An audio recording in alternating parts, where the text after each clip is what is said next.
While I was in labor with our daughter, my mother-in-law forged my husband's signature on a new will that left me with nothing.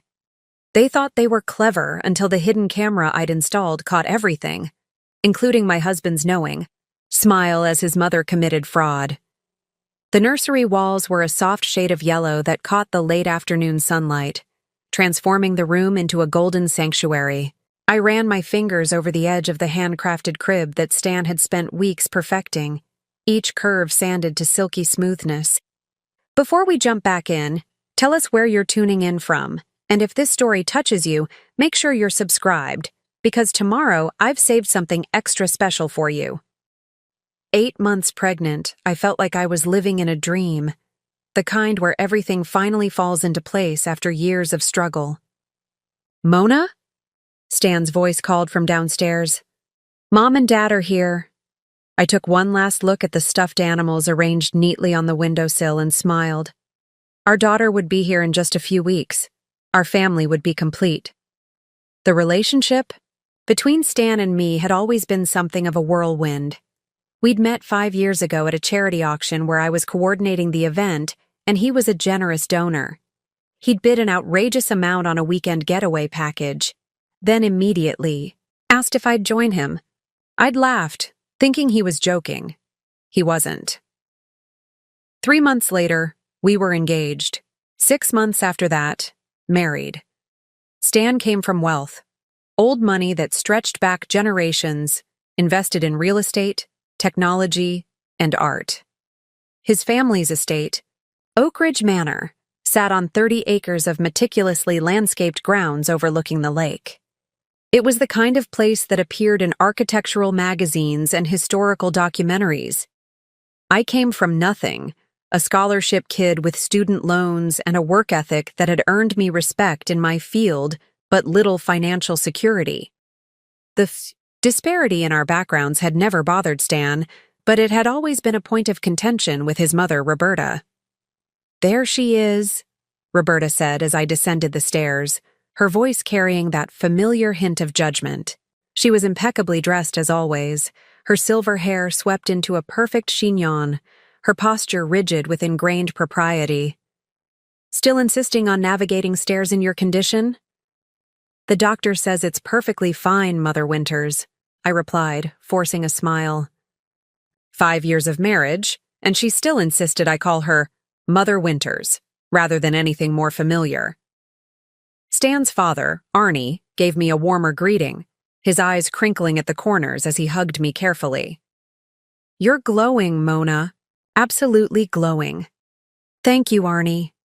I'd always appreciated his kindness, the way he attempted to bridge the chasm between his wife and me. Stan wrapped his arm around my waist, his hand resting on the curve of my belly. Coffee's ready in the sunroom, and there's that tea you like, Mona.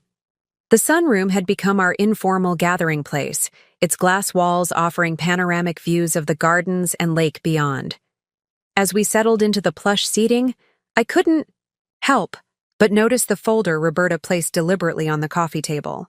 We need to discuss practical matters, she announced, her manicured fingers tapping the folder. With the baby coming, certain arrangements should be finalized. Stan tensed beside me. Mom, we've been over this.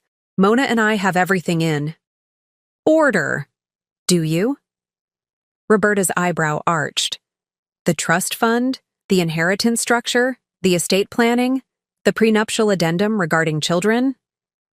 My tea suddenly tasted bitter. We'd signed a prenup before marriage, something I'd agreed to understanding the magnitude of the Winters family wealth.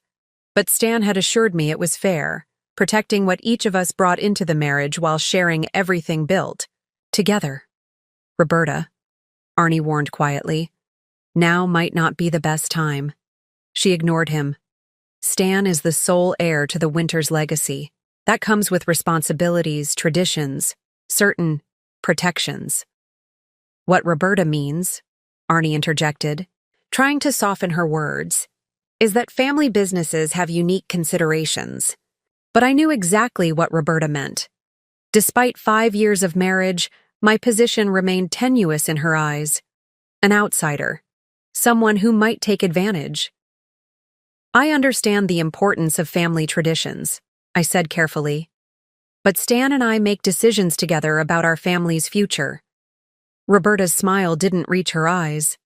Of course you do, dear. But there are realities you may not fully grasp.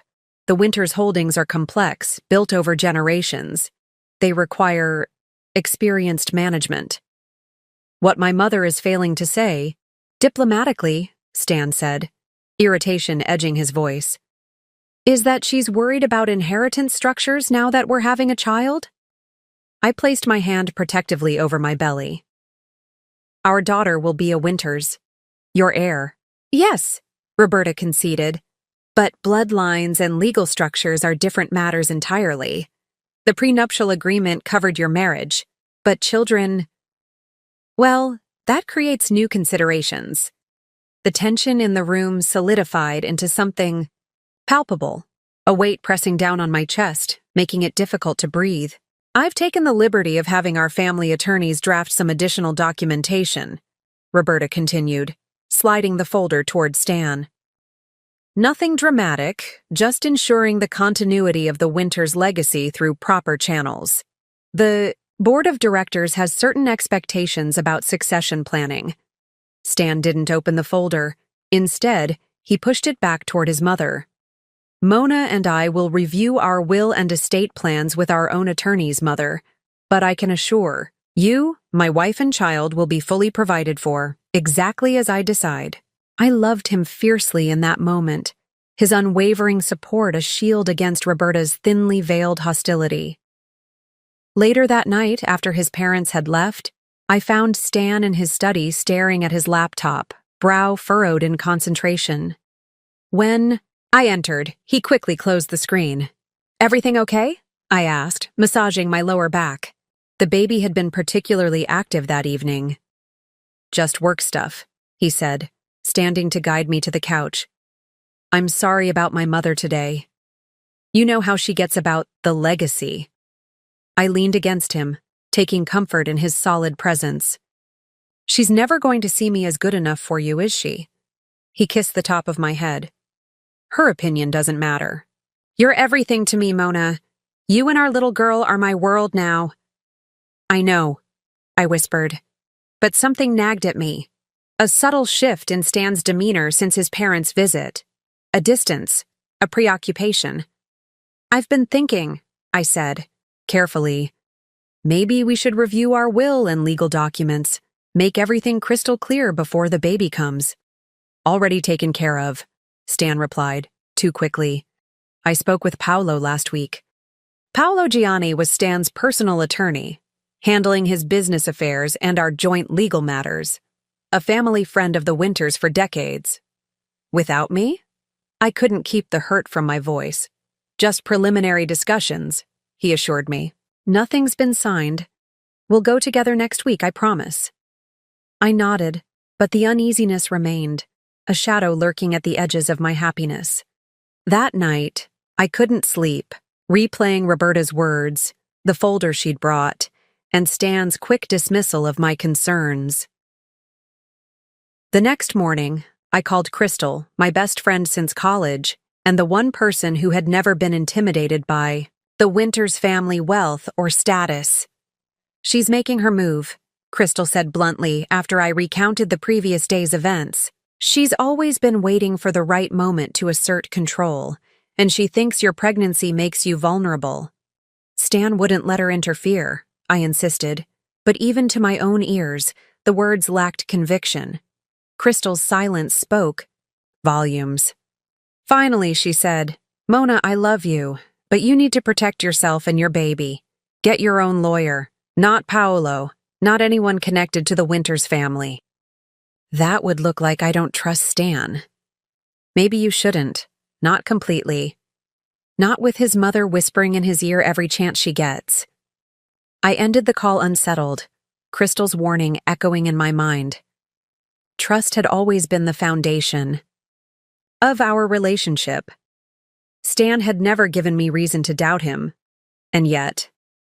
That afternoon, I installed a small security camera in the study, disguised as a desk ornament, a decision that would ultimately change everything. Preparing and narrating this story took us a lot of time, so if you are enjoying it, subscribe to our channel. It means a lot to us. Now back to the story. The next 2 weeks passed, in a blur of nursery preparations and doctor's appointments. Stan seemed determined to make everything perfect, spending hours assembling furniture and hanging mobiles. But I couldn't shake the feeling that something had changed. I'd catch him on late-night phone calls that ended abruptly when I entered the room. Twice I noticed him with his parents at the estate's guest house through the kitchen window, deep in conversation that halted when I approached. Just finalizing some business before paternity leave, he'd explain, kissing my forehead in that distracted way that was becoming all too familiar. I checked the footage from my hidden camera daily. At first, there was nothing, just Stan working. At his desk, occasional business calls. But 7 days after his parents' visit, I found something concerning. Stan and Paolo were in the study, documents spread across the desk. Roberta is adamant about these changes, Paolo said, his Italian accent more pronounced than usual. She believes they're necessary precautions. Stan ran his hands through his hair. What if Mona finds out? She won't until it's too late to contest, Paolo replied smoothly. Everything is structured to appear routine. The transition of assets into the family trust, the contingencies regarding guardianship, all standard procedures for estates of this magnitude. And if she objects, Paolo's laugh was cold. On what grounds? The agreement is airtight. Besides, by then the board will have ratified the succession plan. Her options would be limited. I rewatched the clip 5 times. My hands shaking. What agreement? What contingencies regarding guardianship? My mind raced with worst-case scenarios, each more alarming than the last.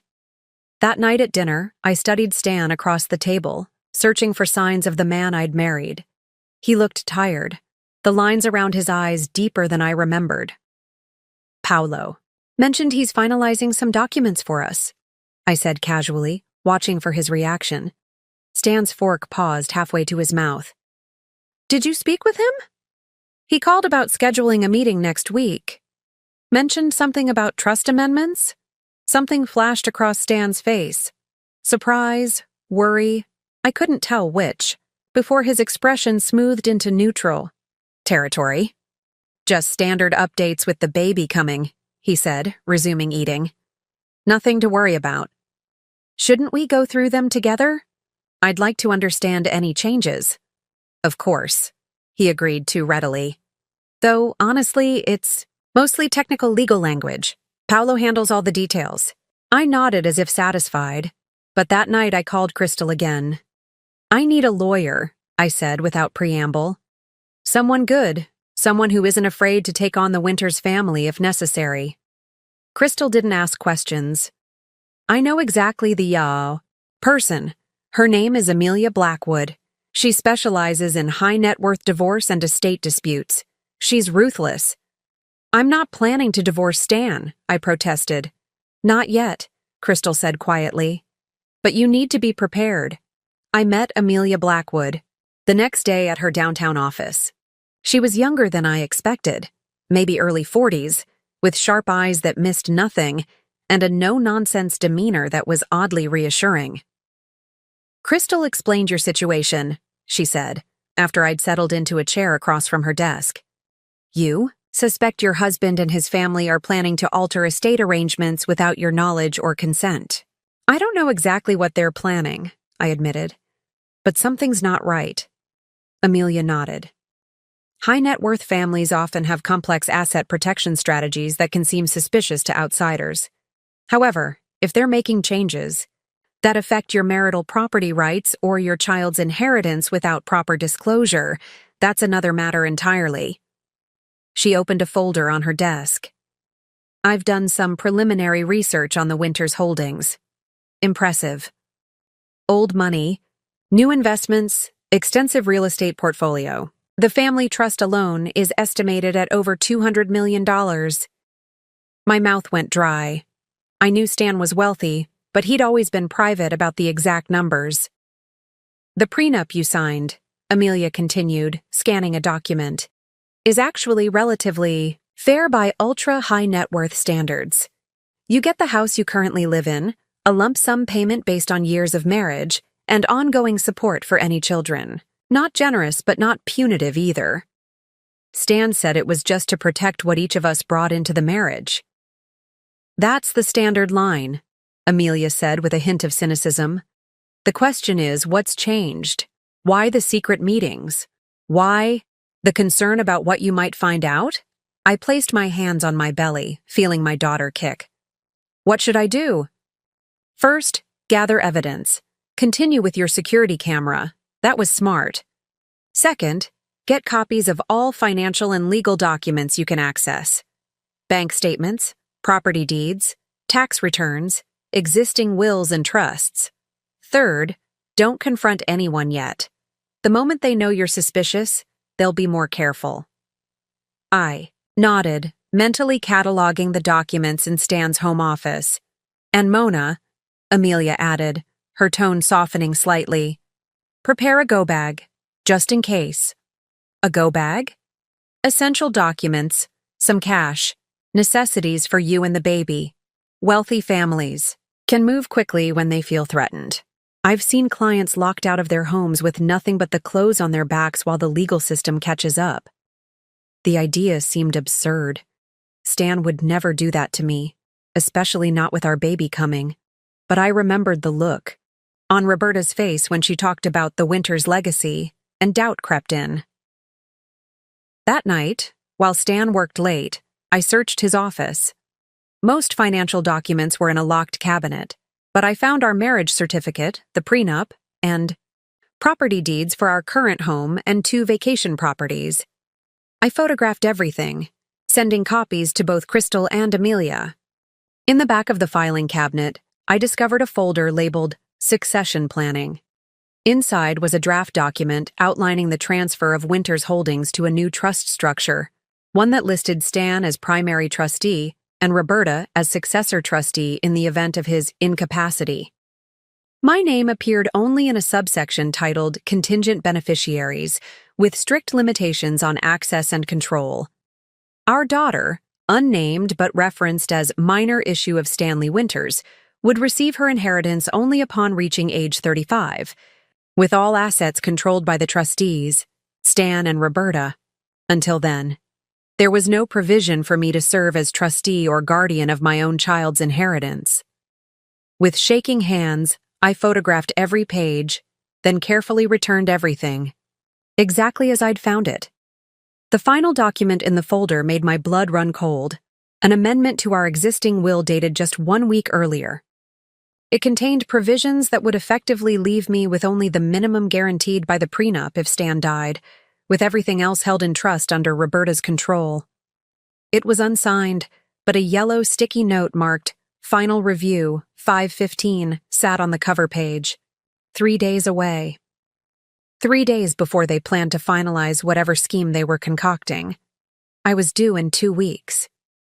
That night, as Stan slept beside me, I stared at the ceiling, my mind racing. The man I'd thought I knew, the man I'd trusted with my heart, my future, my child, was plotting behind my back, working with his mother to ensure I remained controlled, contained, an outsider to the Winters legacy despite carrying the next Winters heir. I slipped out of bed and quietly packed a bag with essential documents, photos of the files I'd found, toiletries, and a few changes of clothes. I hid it in the back of my closet behind winter boots I never wore, just in case. The next morning, my water broke. 2 weeks early, everything was about to change. "Stan!" I called out, a wave of panic washing over me as I felt the warm liquid trickling down my legs. "Stan, my water broke." He bolted upright in bed, instantly alert. "What? Now? But it's too early." "Tell that to your daughter," I gasped as the first contraction hit, sharp and insistent. The next hour was a blur of activity. Stan, calling the doctor, gathering the hospital bag we'd prepared weeks ago, helping me into dry clothes. Despite everything I'd discovered, I clung to his arm as another contraction ripped through me, instinctively turning to him for support. "Everything's going to be fine," he kept saying, his voice steady, but his eyes betraying his anxiety. "Dr. Patel says to come in right away. She'll meet us there." As Stan helped me into the car, his phone rang. "Roberta." He hesitated before answering. "Mom, not now. Mona's in labor," he said tersely. Then, after a pause, "Yes, 2 weeks early. I know what the plan was, but this changes things." "What plan?" I wanted to ask, but another contraction stole my breath, leaving me gasping. "We're heading to St. Luke's now," Stan continued, starting the car. "I'll call you when there's news." He ended the call and squeezed my hand. "Don't worry about anything but you and the baby right now." 30 minutes later, I was in a hospital bed, hooked to monitors tracking my contractions and the baby's heartbeat. Dr. Patel, a calm woman in her 50s who had guided us through the pregnancy, examined me with gentle efficiency. "You're at 3 centimeters, she announced. "First babies often take their time, so we might be here a while. The good news is that everything looks normal despite being a bit early." Stan paced the room, alternating between checking on me and glancing at his phone, which kept vibrating with incoming messages. "Your mother?" I asked during a lull between contractions. He nodded, looking uncomfortable. "She wants to come to the hospital." "No." The word came out more forcefully than I intended. "I don't want her here, Stan. Not now." He seemed about to argue, then nodded. "Okay, it'll just be us." But an hour later, as the contractions intensified, and I gripped the bed rails, fighting through each wave of pain, Roberta Winters swept into the room as if she owned it. "Stanley," she said, ignoring me completely. "A word outside, please." Stan looked torn, his gaze shifting between his mother and me. "Go," I said, too exhausted to fight. "But come right back." They stepped outside, but the door didn't close completely. Through the gap, I could see them in the hallway, Roberta speaking urgently, her hands gesturing emphatically. Stan kept shaking his head, running his hands through his hair. His tell, when he was stressed. "This is our chance," I heard Roberta hiss. "Paolo is waiting at the house with the papers. Everything's prepared." "Mom, I can't leave Mona now," Stan protested. "She's in labor. Labor can last hours, days even," Roberta countered. "You heard the doctor. First babies take time. This will take 1 hour maximum. The timing is perfect. She'll never suspect." "I don't know. Stanley," Roberta's voice hardened. "Think of your father, of everything he built. Think of your responsibility to the Winters name. 1 hour. That's all it takes to secure everything." I closed my eyes, pretending to be resting when they re-entered the room. Stan approached the bed, guilt written across his features. "Mona, I need to run a quick errand. Mom will stay with you." My eyes flew open. "What? Now? I'm in labor." "I know, I'm sorry," he said, not quite meeting my gaze. "It's important. A document that needs my signature before the markets open in Tokyo. I'll be back in an hour. I promise." "Stan, please." I reached for his hand, but he was already backing toward the door. "Don't leave me. I'll be right back. Mom will call if anything changes." And then he was gone, leaving me alone with the woman who was plotting to control my child's inheritance and limit my access to what should have been my family, too. Roberta settled into the visitor's chair, her expression unreadable. "He'll be back before you know it." Another contraction seized me, stronger than before. I gripped the bed rails, breathing through the pain as Dr. Patel had taught me, acutely aware of Roberta watching me with clinical detachment. "You know," she said once the contraction passed, "I was in labor for 26 hours with Stanley. The pain was enlightening. It clarifies what's truly important." I said nothing, focusing on my breathing. The Winters family has survived for 6 generations, she continued, studying her manicured nails. Through wars, depressions, market crashes. Do you know how? By manipulating people? I couldn't help but snap. A cold smile touched her lips. By protecting what matters, by making difficult decisions, by putting family above individuals. I am family, I said, and so is my daughter. Blood isn't always enough. Roberta leaned forward. The Winters name carries obligations, responsibilities. Not everyone is equipped to handle them. Before I could respond, my phone buzzed with a text from Crystal. Where are you? With Roberta watching, I quickly typed, hospital. In labor. Stan left with his mother here. Something about papers. Crystal's response was immediate. On my way with Amelia. Don't sign anything. The next contraction hit just as the door opened and a nurse entered to check my progress. While Roberta stepped aside to give the nurse space, I whispered, Can you keep her out for a few minutes? Say you need to do a procedure or something. The nurse, a woman in her 40s with kind eyes, glanced at Roberta and then back at me. Something in my expression must have conveyed my desperation, because she nodded almost imperceptibly. Mrs. Winters, she said to Roberta, I need to perform some checks that require privacy. Would you mind stepping out for about 15 minutes? The cafeteria on this floor has decent coffee. Roberta looked displeased but acquiesced with cold dignity. Very well, I'll be back shortly. The moment she left, I grabbed my phone and called Crystal. She sent Stan to sign papers at the house. They were waiting for me to go into. They planned this. We're 10 minutes away, Crystal assured me. Amelia says don't worry about Stan right now. Focus on yourself and the baby. We'll handle the rest. As I ended the call, another realization hit me. Security camera in Stan's study. If he was signing documents there, everything would be recorded. I fumbled with my phone, opening the security app with trembling fingers. The connection took painfully long to establish, buffering as my next contraction began building.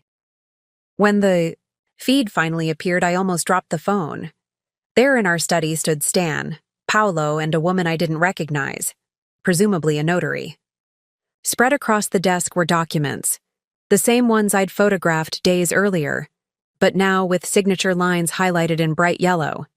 This is highly irregular, the notary was saying, her discomfort evident. The wife should be present, for changes of this magnitude. My wife is fully aware of these amendments, Stan lied smoothly. We discussed them extensively. She's currently in labor, which is why we're completing this now before the baby arrives and things get chaotic. Paolo stepped forward, all professional concern.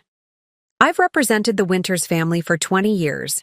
I assure you everything is in order. These documents merely formalize arrangements both parties have agreed to. The notary still looked uncertain, but when Paolo mentioned an additional notary fee of $5,000 for the emergency service, her objections subsided. I watched, horrified, as Stan began signing document after document, each one stripping away protections for me and my child, each signature cementing Roberta's control over the Winters' fortune, and by extension, over our lives. The final document, Paolo said, sliding a thick sheaf of papers toward Stan, is the amended will and trust instructions, superseding all previous versions. Stan hesitated, pen hovering over the signature line. For a moment, I thought, hoped, prayed, he might reconsider. Stanley, Paolo prodded, your mother is waiting for confirmation that this is complete.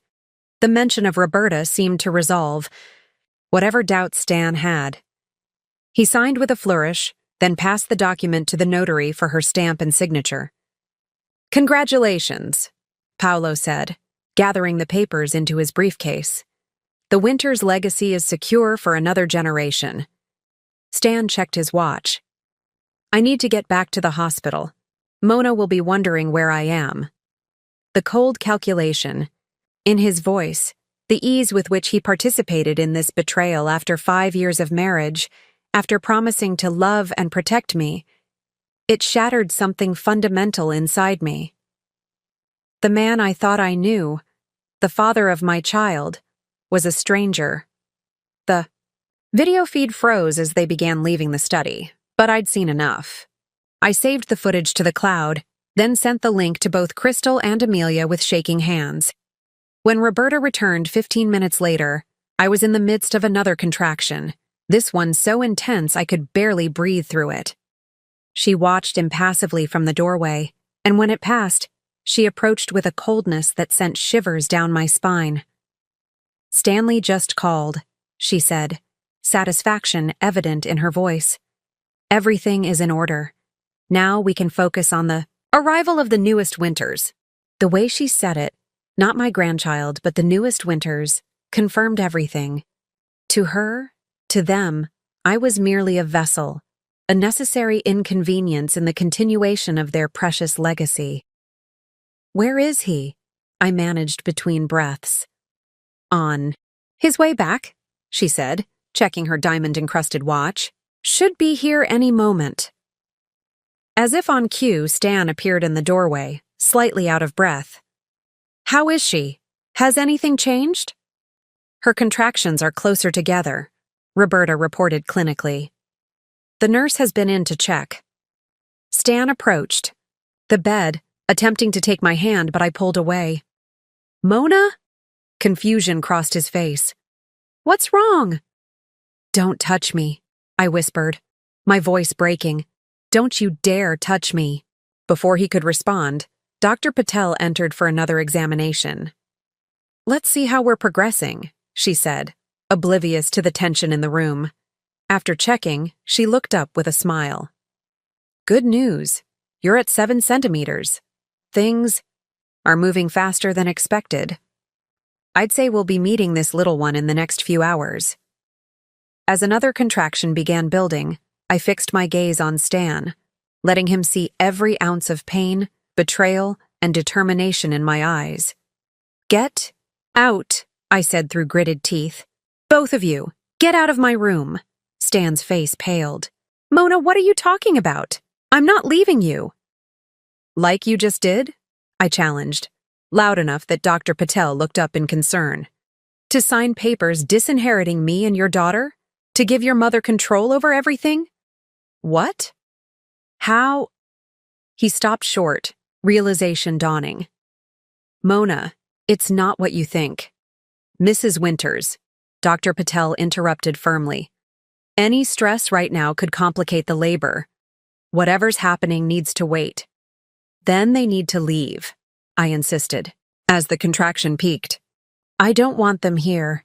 Dr. Patel looked between us, then made a quick decision. "I need everyone except hospital staff out of this room now. You can wait in the family lounge." Roberta drew herself up indignantly. "I am family." "Out," Dr. Patel repeated, her tone brooking no argument. "My patient's well-being comes first." As they were ushered from the room, Stan looked back, his expression a mixture of guilt, confusion, and something that might have been fear. Good. He should be afraid. Because what he didn't know was that Crystal and Amelia were already on their way, and I had everything on video. The door closed behind them, and for the first time since arriving at the hospital, I felt like I could breathe. The next contraction washed over me, powerful and insistent, but now it felt purposeful. My body was doing what it needed to bring my daughter into the world, and I would do whatever it took to protect her from the Winters family legacy of manipulation and control, starting with her father. The hours that followed were a blur of pain, determination, and strange clarity. My body worked to bring my daughter into the world, while my mind grappled with the collapse of everything I'd believed about my marriage. Crystal arrived first, bursting into the delivery room with fierce protectiveness. "I'm her sister," she lied smoothly to the nurse who tried to stop her. The nurse looked skeptical but relented when I confirmed I wanted her there. "Where are they?" Crystal demanded, taking the position at my side that should have been Stan's. "Waiting room," I managed between contractions. "Dr. Patel kicked them out." "Good," Crystal said, gripping my hand. Amelia's in the hallway dealing with hospital administration. Stan's trying to get back in, claiming husband's rights. Another contraction seized me, more powerful than any before. I squeezed Crystal's hand until my knuckles turned white, focusing on my breathing as the pressure built to unbearable levels. "You've got this," Crystal murmured, wiping my forehead with a cool cloth. "You're the strongest person I know, Mona." When the contraction passed, I lay back against the pillows, exhausted. "I saw it all, Crystal. On the security camera. He signed everything. He gave his mother control over our daughter's inheritance. He lied to my face for months." Crystal's expression hardened. Amelia watched the footage. She's already filing emergency motions to freeze the assets and prevent the new documents from taking effect. Dr. Patel returned to check my progress. 9 centimeters, she announced. "Almost there, Mona. When I come back, it'll be time to push." As she left, a commotion erupted in the hallway. Stan's voice, raised and demanding, followed by the cool, measured tones of Amelia Blackwood. "That is your legal right, Mr. Winters," I heard her say. "However, given the circumstances of the past hour, specifically your actions at your residence, which we have documented evidence of, I've advised the hospital that Mrs. Winters has the right to determine who is present during delivery." There was a pause. Then Stan's voice again, lower but charged with disbelief. "Who the hell are you?" "Amelia Blackwood, attorney at law, your wife's legal representative." The silence that followed said everything. Stan knew he'd been caught. Crystal squeezed my hand. "Do you want me to go see what's happening?" I shook my head, feeling another contraction building. "Stay with me, please." The next hour was the hardest of my life. The physical pain of childbirth merged with the emotional agony of betrayal, creating a perfect storm of suffering that threatened to pull me under. But with each contraction, each push, I found reserves of strength I didn't know I possessed. 1. "More big push," Dr. Patel urged. "She's almost here." With a final monumental effort, I bore down, and suddenly the pressure released in a rush. A sharp cry filled the room. My daughter, announcing her arrival in this complicated world. "She's perfect," Dr. Patel said, placing the squirming, red-faced infant on my chest. "Congratulations, Mona." Looking down at my daughter's face, tiny, features scrunched in indignation, eyes squeezed shut, a fierce protective love surged through me. In that moment, I made a silent vow. No one would ever use her as a pawn. No one would control her future but her. "Hello, Ava," I whispered, the name we'd chosen months ago suddenly feeling right. "I'm your mama, and I promise I'll always protect you." Crystal wiped tears from her eyes.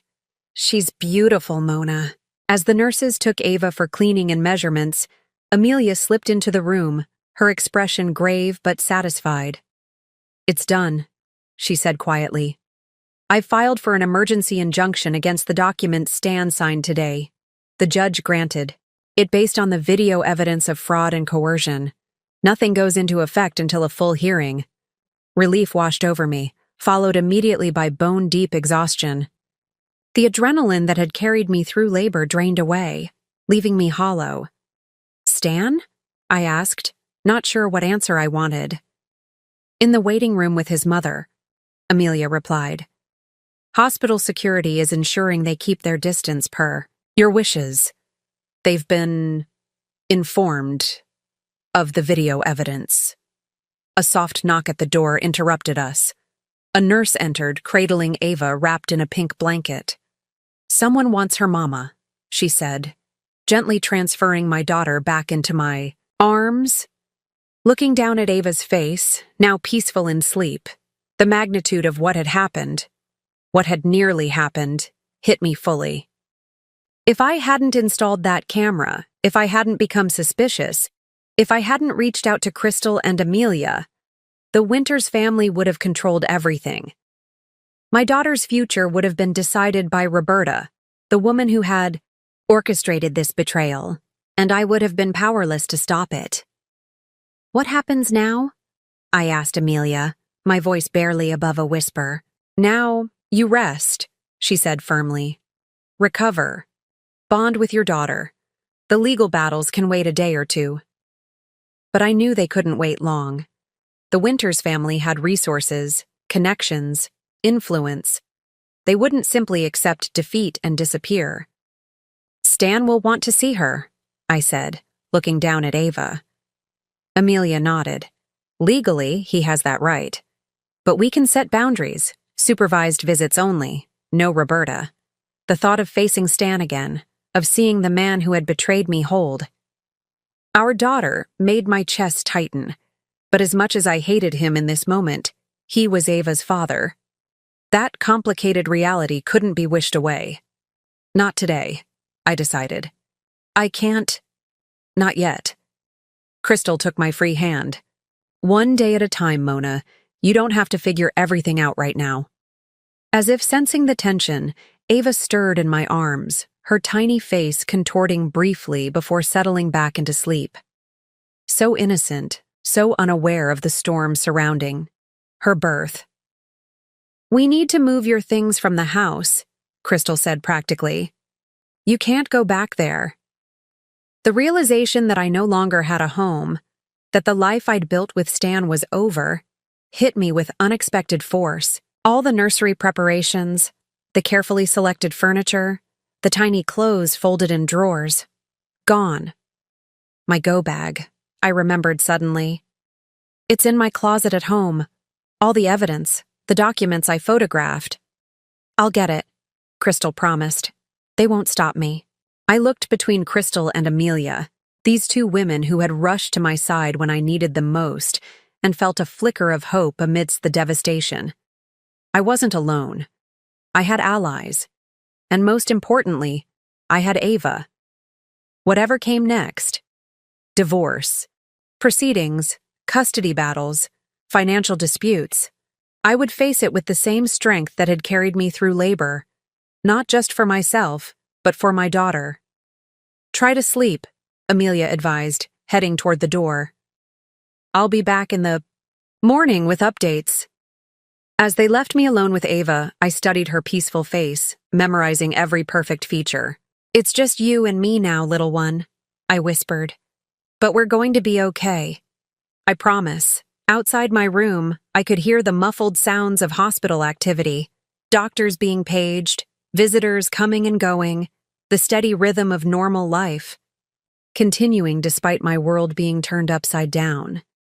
And somewhere out there, Stan and Roberta were plotting their next move. But for now, in this quiet room with my daughter breathing softly against my chest, I allowed myself a moment of peace. Tomorrow would bring challenges enough. Morning came too quickly, sunlight filtering through the hospital blinds as a nurse checked my vitals. Ava slept in the clear bassinet beside my bed, her tiny chest rising and falling in perfect rhythm. I'd barely slept, alternating between staring at my daughter in wonder and replaying the betrayal in my mind. A soft knock at the door startled me. Crystal entered, carrying my go bag and a cardboard cup of real coffee. A welcome sight after.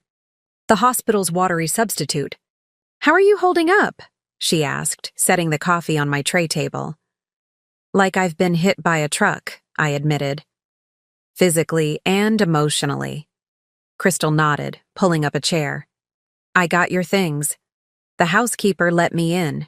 She seemed to know something was wrong. Did you see Stan? No, but his car wasn't there. Neither was Roberta's. Crystal hesitated. Mona, there's something else. When I was getting your bag, I noticed your hidden camera was gone. The desk ornament. It wasn't there anymore. My stomach dropped. They found it. Looks like it. But it doesn't matter.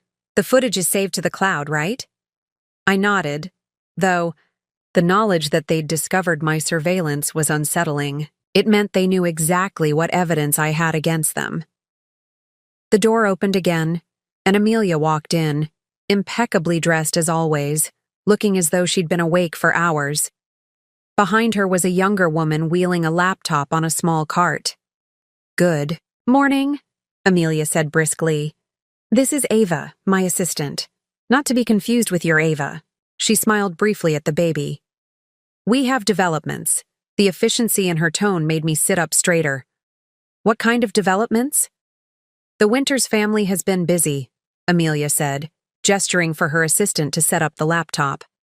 At 6 a.m., Paolo Gianni filed a motion to dismiss our injunction, claiming the video was obtained illegally and constitutes an invasion of privacy. "That's ridiculous," Crystal protested. "It was Mona's house, too." Amelia held up a hand.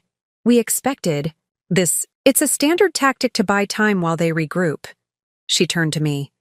"There's something else. Stan has requested an emergency hearing regarding visitation rights." "Already?" The thought of Stan seeing Ava, holding her, made my chest tighten, painfully. "It's actually a good sign," Amelia said. "If they're focusing on visitation rather than challenging the injunction itself, it suggests they know the documents won't hold up under scrutiny. They're shifting to Plan B." I wasn't sure. I found that comforting, which is positioning Stan as the devoted father while painting you as unstable and vindictive. Amelia's bluntness was jarring but necessary. Standard playbook when wealthy families face these situations. The assistant, the other Ava, turned the laptop screen toward us. "We've been monitoring social media and news outlets. The Winters PR team has been active." The screen showed a statement released by the Winters family spokesperson, expressing deep concern for Stanley's newborn daughter and sadness that private family matters have been needlessly complicated during what should be a joyous time. Reading between the lines, they were already working to control the narrative. "They're going to try to make me look like the villain," I realized. "Yes," Amelia agreed without sugarcoating. "But we have something they don't expect." She reached into her briefcase and withdrew a USB drive. "Your hidden camera captured more than just yesterday's events." I frowned. "What do you mean?" Amelia nodded to her assistant, who plugged in the drive and pulled up a video file. It showed Stan and Roberta in his study from 2 weeks earlier, a clip I hadn't reviewed carefully. "I trust Paolo is handling everything," Roberta was saying, examining a document on Stan's desk. Stan nodded. "As we discussed, everything transfers to the family trust. Mona gets the house and the prenup settlement, enough to look generous without giving her any real control. And if she contests it, Paolo says she won't have grounds. The prenup is solid." Stan sighed, rubbing his temples. "I still don't understand why we can't just tell her. She's my wife, Mother." Roberta's laugh was cold. "Your wife of 5 years. The Winters legacy spans generations. Don't be naive, Stanley. Women like Mona see dollar signs, not family traditions. If she knew what was really at stake, what you're really worth." She shook her head dismissively. "She's not like that," Stan protested, but weakly. "Perhaps not. But we can't take that chance. Not with what's coming." Stan looked up sharply. "You said Callum agreed to wait until after the baby." "Circumstances change," Roberta cut him off. "The SEC investigation into Callum's finances is accelerating. If they find the connection to our offshore accounts, everything could be compromised. We need to move assets now before Mona has any legal claim to them through the child." I stared at the screen in shock. "SEC investigation? Offshore accounts? What is she talking about?" Amelia paused the video, her expression serious. "It appears the Winters family has been involved in financial improprieties with someone named Callum. This changes everything." She looked at me intently.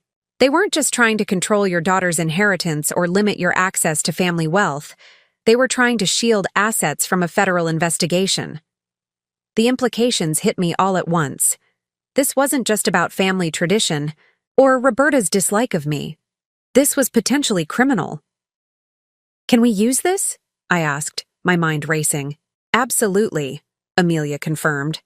"This gives us leverage they never anticipated. Criminal exposure changes the calculation entirely.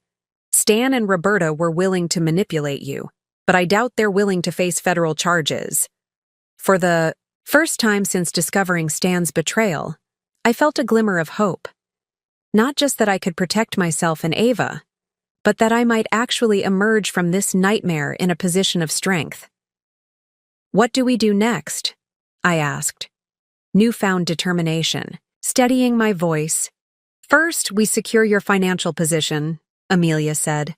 "Based on this new evidence, I'm going to request a freeze on all Winters family assets pending investigation. Second, we need to establish you and Ava in a secure location, not with Crystal. That's too obvious. I have a client with a guest house in Westlake who owes me a favor." Crystal squeezed my hand supportively. "I'll help you move as soon as you're discharged," Amelia continued. "Third, we need to gather more information about this Callum and the SEC investigation. My firm has contacts we can reach out to discreetly." The pieces were falling into place, a path forward emerging from what had seemed like complete devastation just hours before. A gentle mewling sound from the bassinet drew our attention. Ava was awake, her tiny face scrunched in preliminary protest.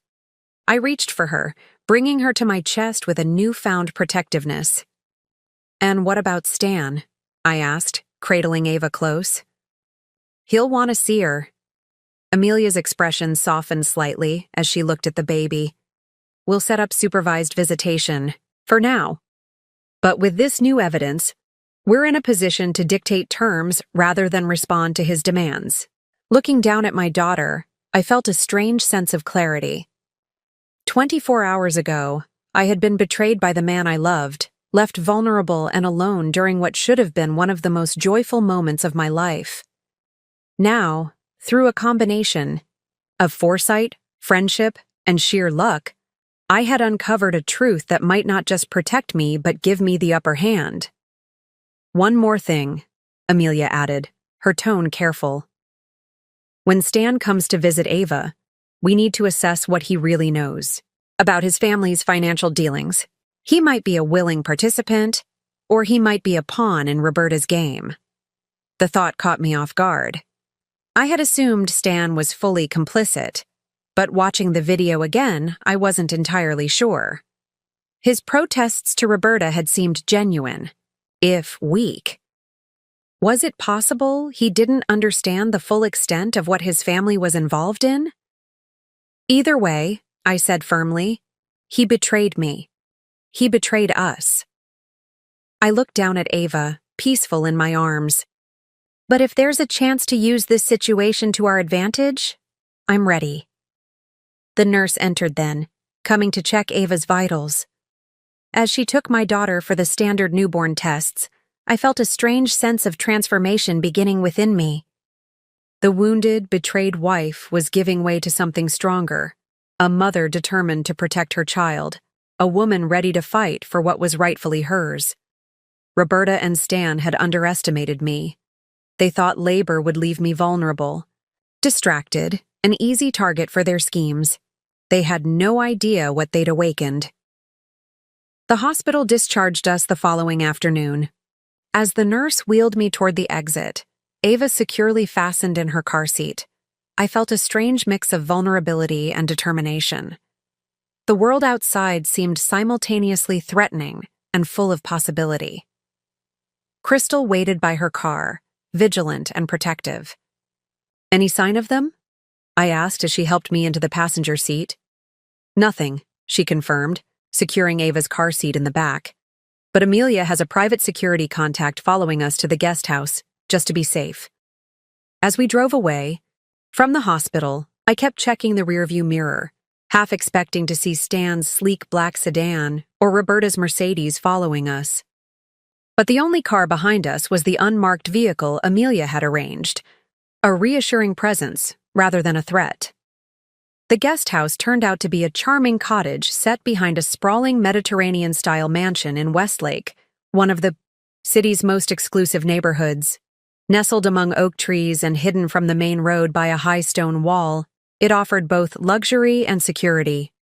Amelia's client is a tech CEO, Crystal explained as we pulled up to the private entrance.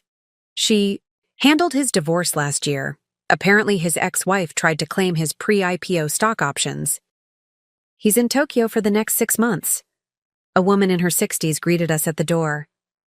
I'm Martha, the housekeeper, she said warmly. Everything's ready for you and the little one. Mr. Daniels says you're welcome to stay as long as needed. The interior was tastefully furnished, modern but comfortable, with a fully equipped kitchen, spacious living area, and 2 bedrooms. The smaller one had been hastily converted into a nursery, with a portable crib and changing table already set up. Amelia's assistant arranged it all this morning, Crystal explained, setting down my bags. And I picked up some newborn essentials since all your baby things are still at the house. The thoughtfulness of these preparations, from people who barely knew me but had rallied to my aid, brought unexpected tears to my eyes. After days of betrayal and uncertainty, this show of support was overwhelming. Martha showed us around, explaining the security system and pointing out that the main house staff were aware of our presence but instructed to maintain complete discretion. There's a panic button by each bed, she added matter-of-factly. It alerts private security directly. Mr. Daniels is very serious about his privacy, and yours. Once Martha left, Crystal helped me settle in, unpacking the essentials while I fed Ava. The peaceful domestic routine felt surreal against the backdrop of legal battles and hidden cameras. Have you checked your phone? Crystal asked, arranging diapers and wipes on the changing table. I shook my head. I'd kept it turned off since leaving the hospital, not ready to face whatever messages Stan might have sent. You might want to. Amelia texted me that she's arranged a conference call with some people who can help. She wants you to join if you're up for it. Reluctantly, I powered on my phone. Immediately, notifications flooded the screen. 17 missed calls from Stan, 8 voicemails, dozens of text messages ranging from apologetic to demanding. I ignored them all, focusing instead on Amelia's message. Conference call at 5 p.m. with SEC contact and financial forensic expert. Secure line. Important developments. I glanced at the clock. Just over an hour from now. I need to take this call, I said, gently burping Ava against my shoulder. Can you? I'll watch her, Crystal assured me. You need to focus on the legal stuff. That's how we win this. Precisely 5 p.m., my phone rang with a call from Amelia. When I answered, she immediately explained that I was on a secure conference line with several people. Mona, I have Darius Chen from the Financial Crimes Division of my firm, and Caroline Walsh, a former SEC investigator who now consults privately. They've been reviewing the footage and documents you provided. Mrs. Winters, a man's voice, presumably, Darius, spoke up. What you've uncovered appears to be evidence of significant financial impropriety. The reference to Callum is particularly interesting to us. Why's that? I asked, settling into the living room sofa. Callum Reeves, a woman's voice, Caroline explained, is currently under SEC investigation for securities fraud and tax evasion through a complex network of offshore accounts. We've been tracking his associates for months, but the Winters' connection is new information. My heart raced. So my mother-in-law wasn't just being controlling? She was hiding criminal activity? Based on the conversation you captured, it appears the Winters family has been moving assets offshore, possibly to shield them from regulatory scrutiny, Darius confirmed. The timing of these new documents, rushed through while you were in labor, suggests they were attempting to insulate these assets from any claim you might have as the mother of a Winters heir. What does this mean for my situation? I asked, trying to process the implications. It gives us significant leverage, Amelia interjected. The Winters family values their reputation and freedom more than anything. The threat of being implicated in Callum Reeves's criminal investigation would be devastating to them. Caroline added, I still have contacts at the SEC. This information would be extremely valuable to their ongoing investigation.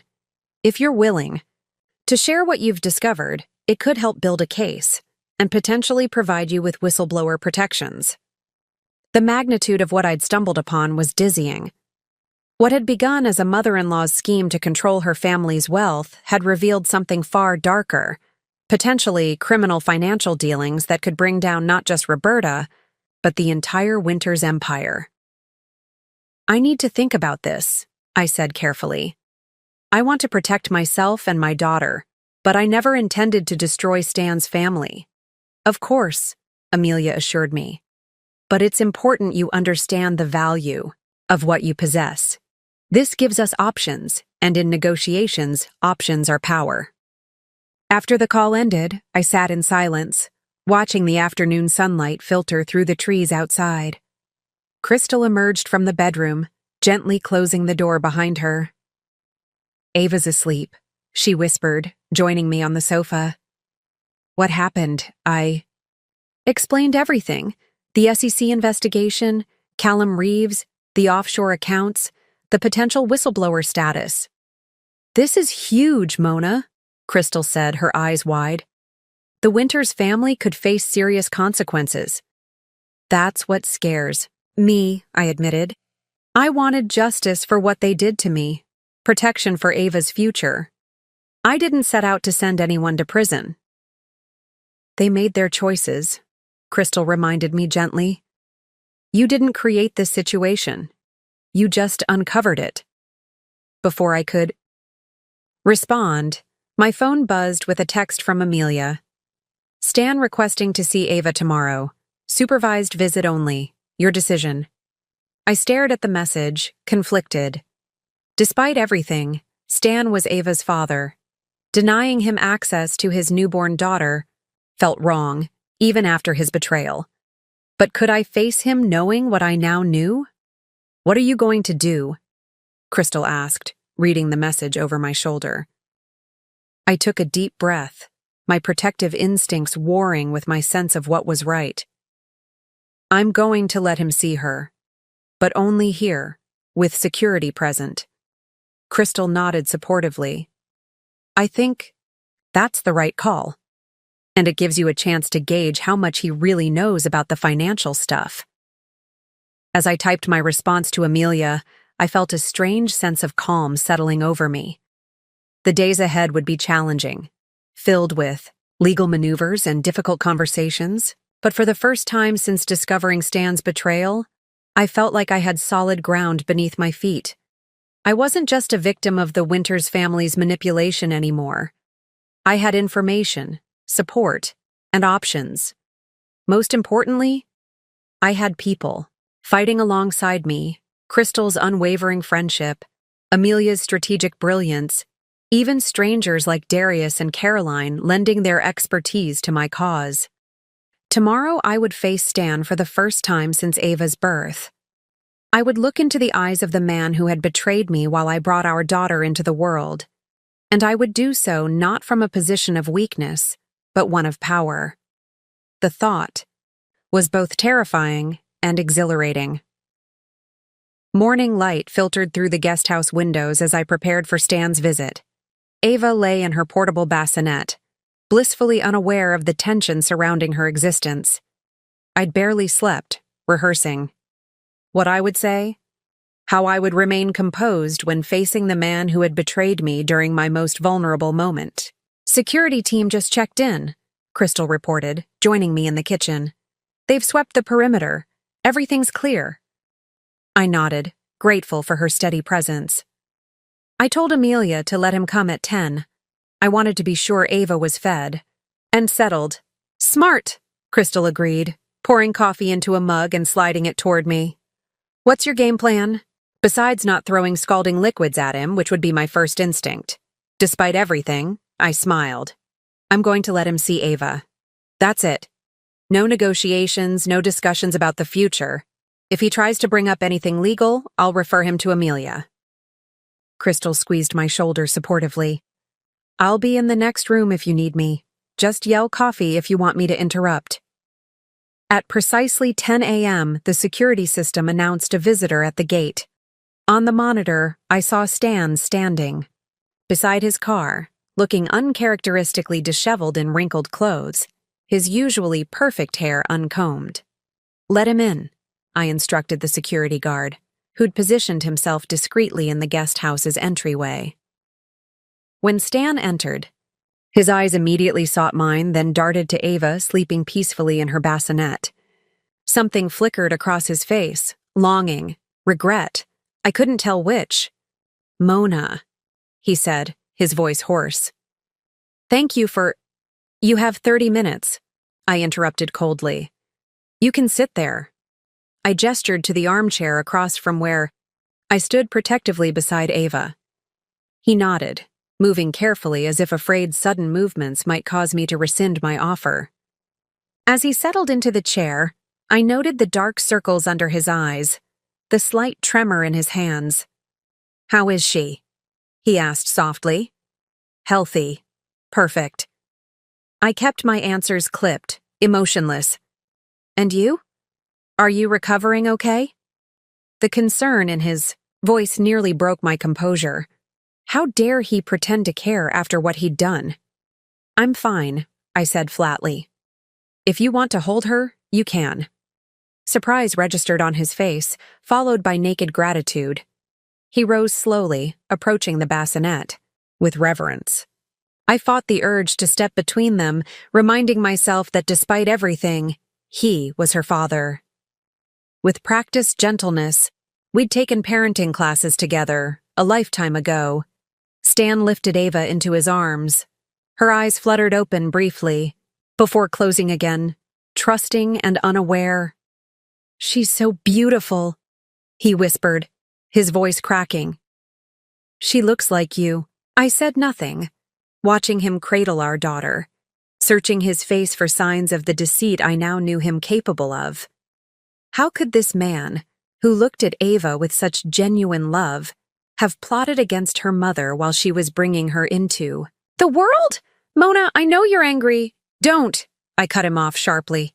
"This visit is for you to see Ava. That's all."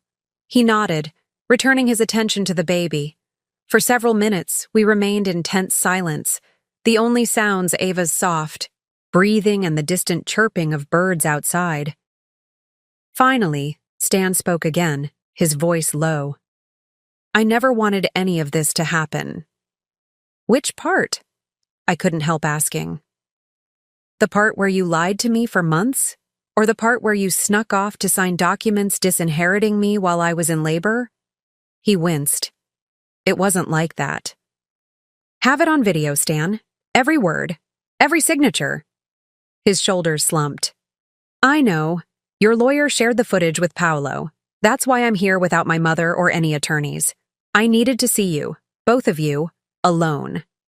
Something in his tone caught my attention.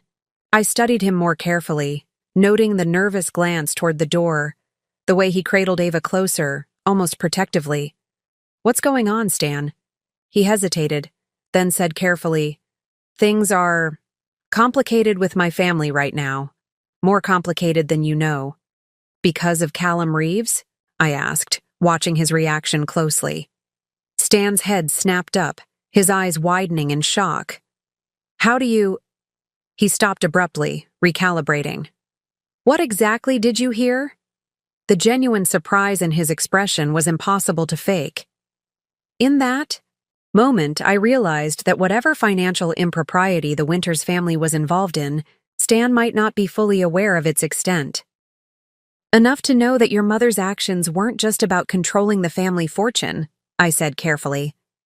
"There's an SEC investigation involving offshore accounts linked to your family business."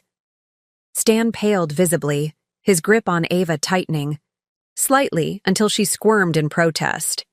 He immediately adjusted, soothing her with a gentle bouncing motion that came naturally to him. "Mona," he said, his voice barely above a whisper, "I need to tell you something. But not here. I don't think this place is as secure as you believe." A chill ran down my spine. "What are you talking about?" Instead of answering, Stan reached into his pocket and withdrew a small device, a signal detector. He placed it on the coffee table, between us, and switched it on. Immediately it lit up, indicating the presence of listening devices. My blood ran cold. "Who?" Stan shook his head slightly, warning me to stop talking. He took out his phone, typed something, and showed me the screen. Not safe to talk. Mother has connections everywhere. Meet me tomorrow 2 p.m. at the Botanical Garden Conservatory. Come alone. Bring evidence. I stared at him, trying to read the truth in his eyes. Was this another manipulation? Or was Stan actually trying to help me? Before I could decide, Ava began to fuss, her small face scrunching up in preparation for a cry. Stan looked down at her, then back at me, desperation clear in his expression. She's probably hungry, I said, taking her from his arms. Our fingers brushed during the exchange, the first physical contact we'd had since before her birth. Despite everything, the familiar touch sent an unwelcome shiver through me. Stan backed away, checking his watch.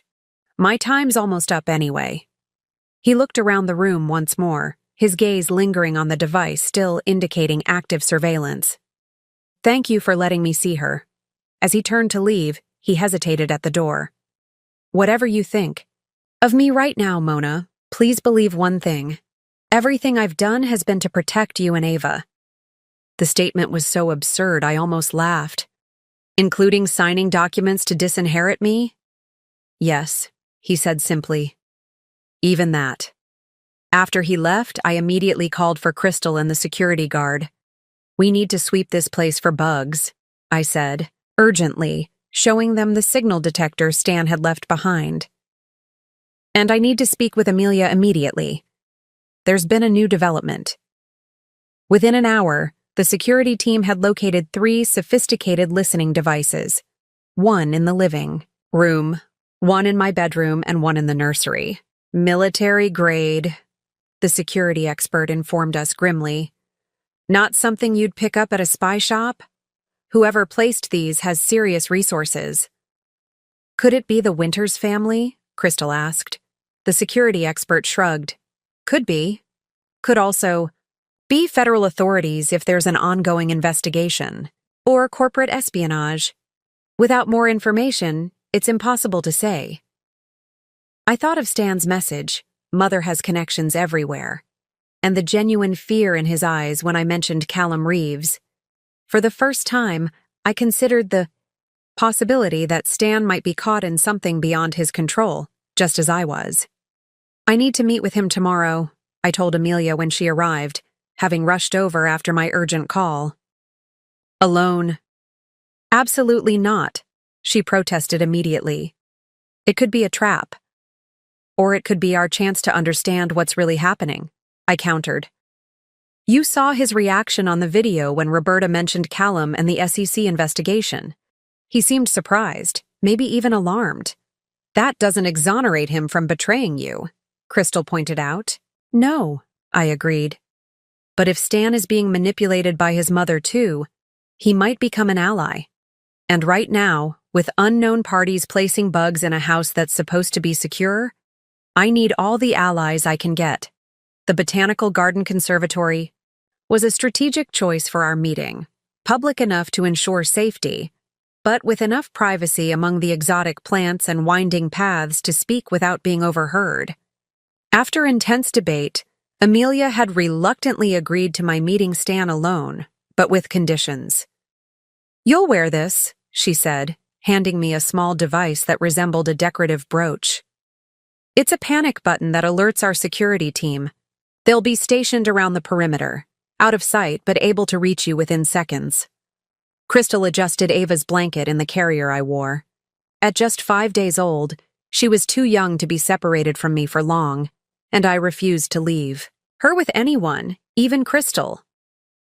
Are you sure about this? Crystal asked for the 10th time, concern etched on her face. No, I admitted, but I need answers, and right now, Stan is the only one who might provide them. Amelia handed me an unmarked manila envelope. Take this. It contains copies of the most damning evidence, enough to show Stan we're serious, not enough to compromise our position if he's playing you. I slipped the envelope into Ava's diaper bag. What about the listening devices? Any idea who placed them? Our security consultant is still analyzing them, Amelia replied.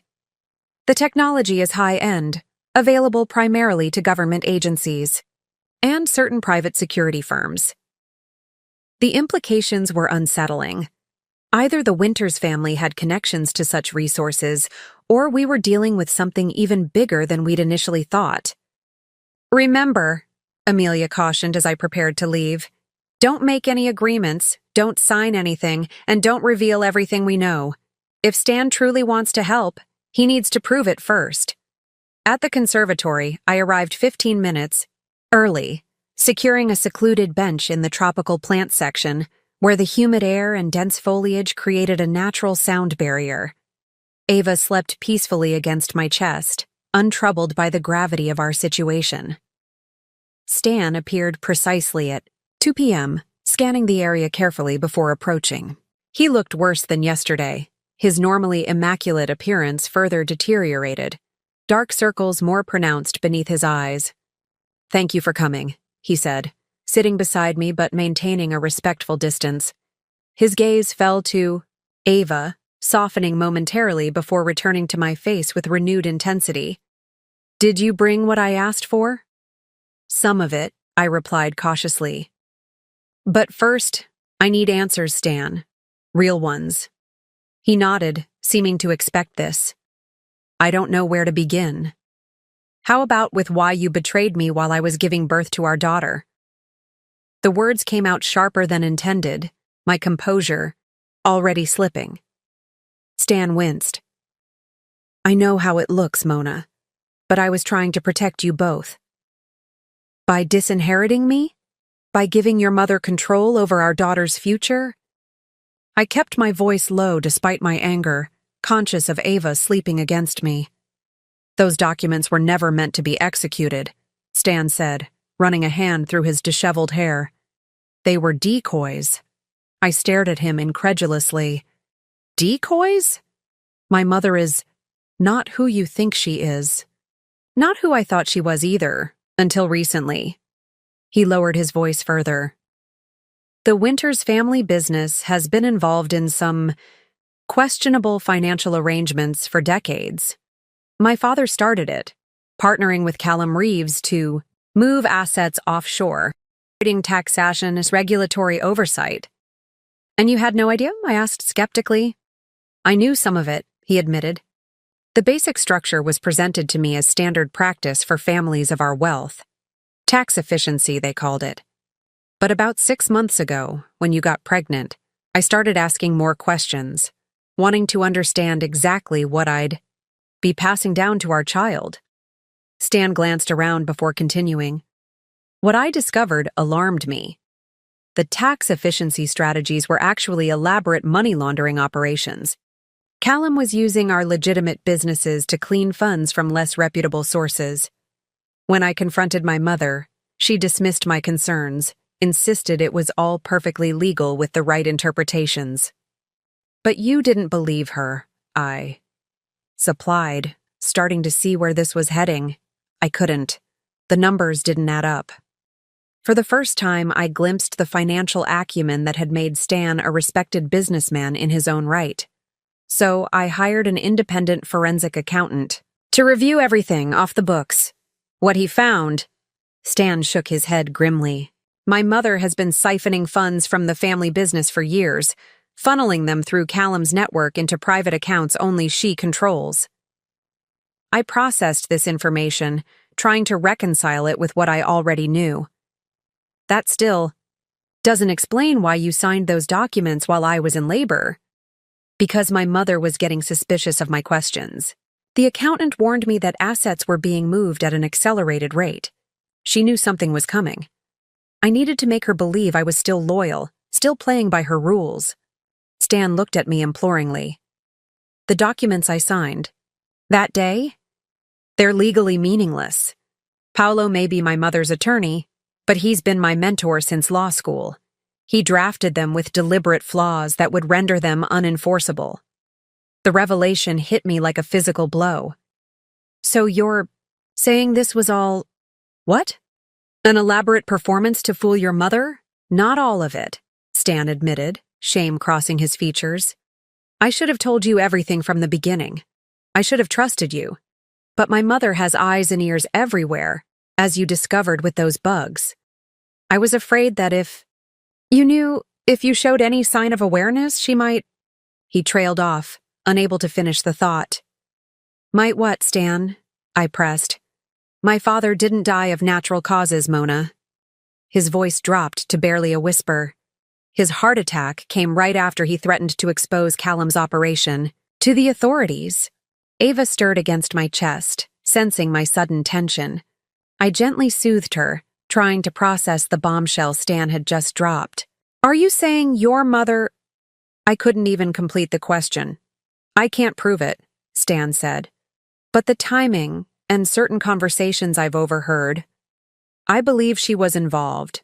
And when I found out you were pregnant, when I realized our child would be another heir with potential claims to the Winters fortune. His eyes, when they met mine, held genuine fear. I couldn't risk her seeing you as a threat, too. So you played along, I said, the pieces finally falling into place. Pretended to be the dutiful son while secretly gathering evidence. He nodded. And then you went into labor 2 weeks early, accelerating everything. I had to make a split-second decision, continue the charade or reveal everything and potentially put you both at risk. I chose what I thought would keep you safest. And the hidden camera? Did you know about that? Stan actually smiled slightly. Not until after the fact. It was unexpected, but it might have saved us all.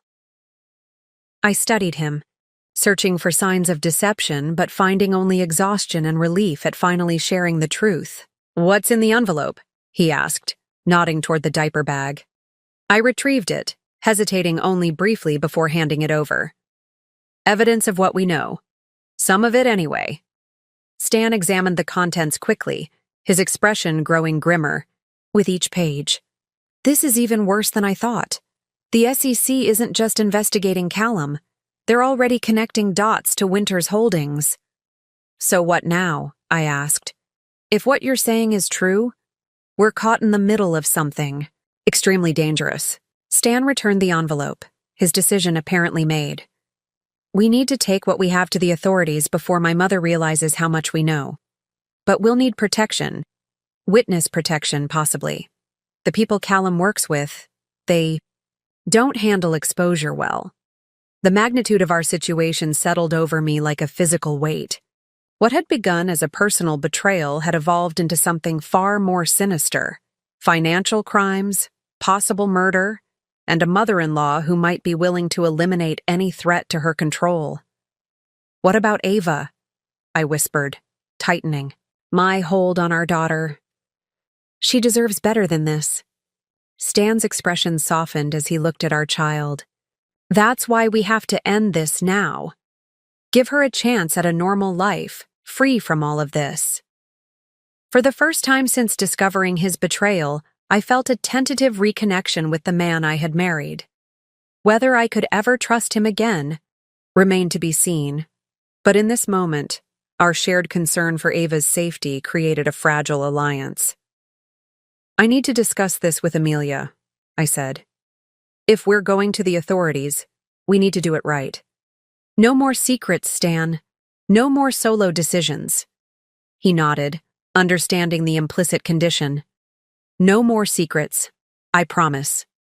As we prepared to leave, Stan suddenly froze, his gaze fixed on something beyond my shoulder.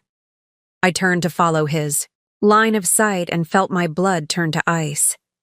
Standing at the entrance to the tropical plants section, watching us with cold calculation, was Roberta Winters. Well, isn't this a touching scene?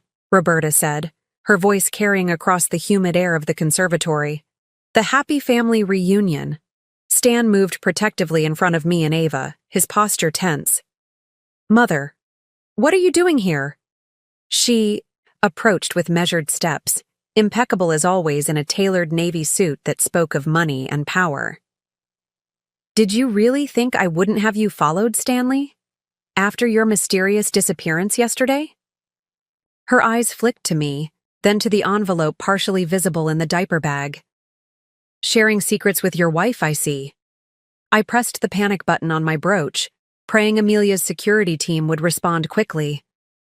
Against my chest, Ava stirred, perhaps sensing the tension radiating from my body. "It's over, Mother," Stan said, his voice steadier than I expected. "We know everything, about Callum, about the money laundering, about Dad." Something dangerous flashed in Roberta's eyes. "You know nothing. You're playing with forces you can't possibly understand." "We have evidence," I said, finding my voice despite the fear constricting my throat. "All of it backed up in multiple locations. If anything happens to us, it goes directly to the authorities." Roberta's laugh was cold, dismissive. "Evidence? Of what exactly? Sophisticated tax planning? Standard business practices for families of our stature? You have nothing that can't be explained away by high-priced attorneys? Including Dad's suspicious death?" Stan challenged. For the first time, Roberta's composure slipped, just barely. A tightening around her eyes, a slight twitch at the corner of her mouth. "Your father died of a heart attack. The medical examiner confirmed it." "The medical examiner who sits on the board of Winters Memorial Hospital? Who owes his position to your generous donations?" Stan shook his head. "I accessed Dad's medical records, Mother. He had no history of heart disease. His last physical showed a strong, healthy heart." Roberta's gaze hardened. "You've always been naive, Stanley, just like your father. Believing. The world operates on honor and fairness." She took another step toward us. "The Winters legacy was built by people willing to do what others wouldn't. Your great-grandfather didn't amass his fortune by playing by the rules, and neither did any Winters since." "That doesn't justify criminal activity," I interjected. "Or murder." "Such dramatic accusations," Roberta said with exaggerated patience. "I came here to offer a solution, not to engage in melodrama. There's still a way to salvage this situation, for all of us." "What kind of solution?" Stan asked warily. "A simple one. You both sign revised agreements transferring your interests in Winters Holdings to a new trust. In exchange, you receive a very generous settlement, enough to live comfortably anywhere in the world. Perhaps somewhere tropical, far from the complexities of high finance." Her smile didn't reach her eyes. "You and your little family can disappear, start fresh." The offer was presented reasonably, even generously, but the underlying threat was unmistakable. Take the money and run or face the consequences. "And if we refuse?" I asked, already knowing the answer. "Then things become unnecessarily complicated." Roberta's gaze dropped meaningfully to Ava. "Accidents happen every day, especially to those who find themselves on the wrong side of powerful interests." My blood ran cold at the thinly veiled threat to our daughter. I clutched Ava tighter, fighting the urge to run. Stan's reaction was more direct. "Did you just threaten my child?" His voice had dropped to a dangerous whisper. "Your own granddaughter?" "I'm being practical, Stanley. Something you've never excelled at." Roberta reached into her purse, extracting a folded document. "The papers are already prepared. Sign them now, and by tomorrow, $10 million will be in a new account under your names. A small price to ensure family peace." Before Stan could respond, movement at the conservatory entrance caught my eye. Amelia appeared, flanked by two men in plain clothes who I recognized as part of her security team. The cavalry had arrived, but unexpectedly, another figure entered behind them. A distinguished older man in a suit who radiated authority. "Mrs. Winters," the man called out, his voice echoing in the enclosed space. "I'm Special Agent Marcus Donovan, FBI. I'd like you to step away from your son and daughter-in-law." Roberta froze, her hand still extended with the document. "What is the meaning of this?" "Roberta Winters, we have a warrant for your arrest in connection with financial crimes, including money laundering, tax evasion, and conspiracy to commit fraud. Agent Donovan continued forward, 2 more agents appearing behind him. "We'd like you to come with us voluntarily." For a moment, nobody moved. Then Roberta's face transformed from shock to calculation to a glacial calm that was somehow more frightening than anger. "This is absurd," she said smoothly. "Clearly some misunderstanding. My attorneys will sort this out immediately." "Your attorneys may have their hands full," Agent Donovan replied. "Paolo Gianni was taken into custody an hour ago." This news seemed to shake Roberta more than her own arrest. "Impossible.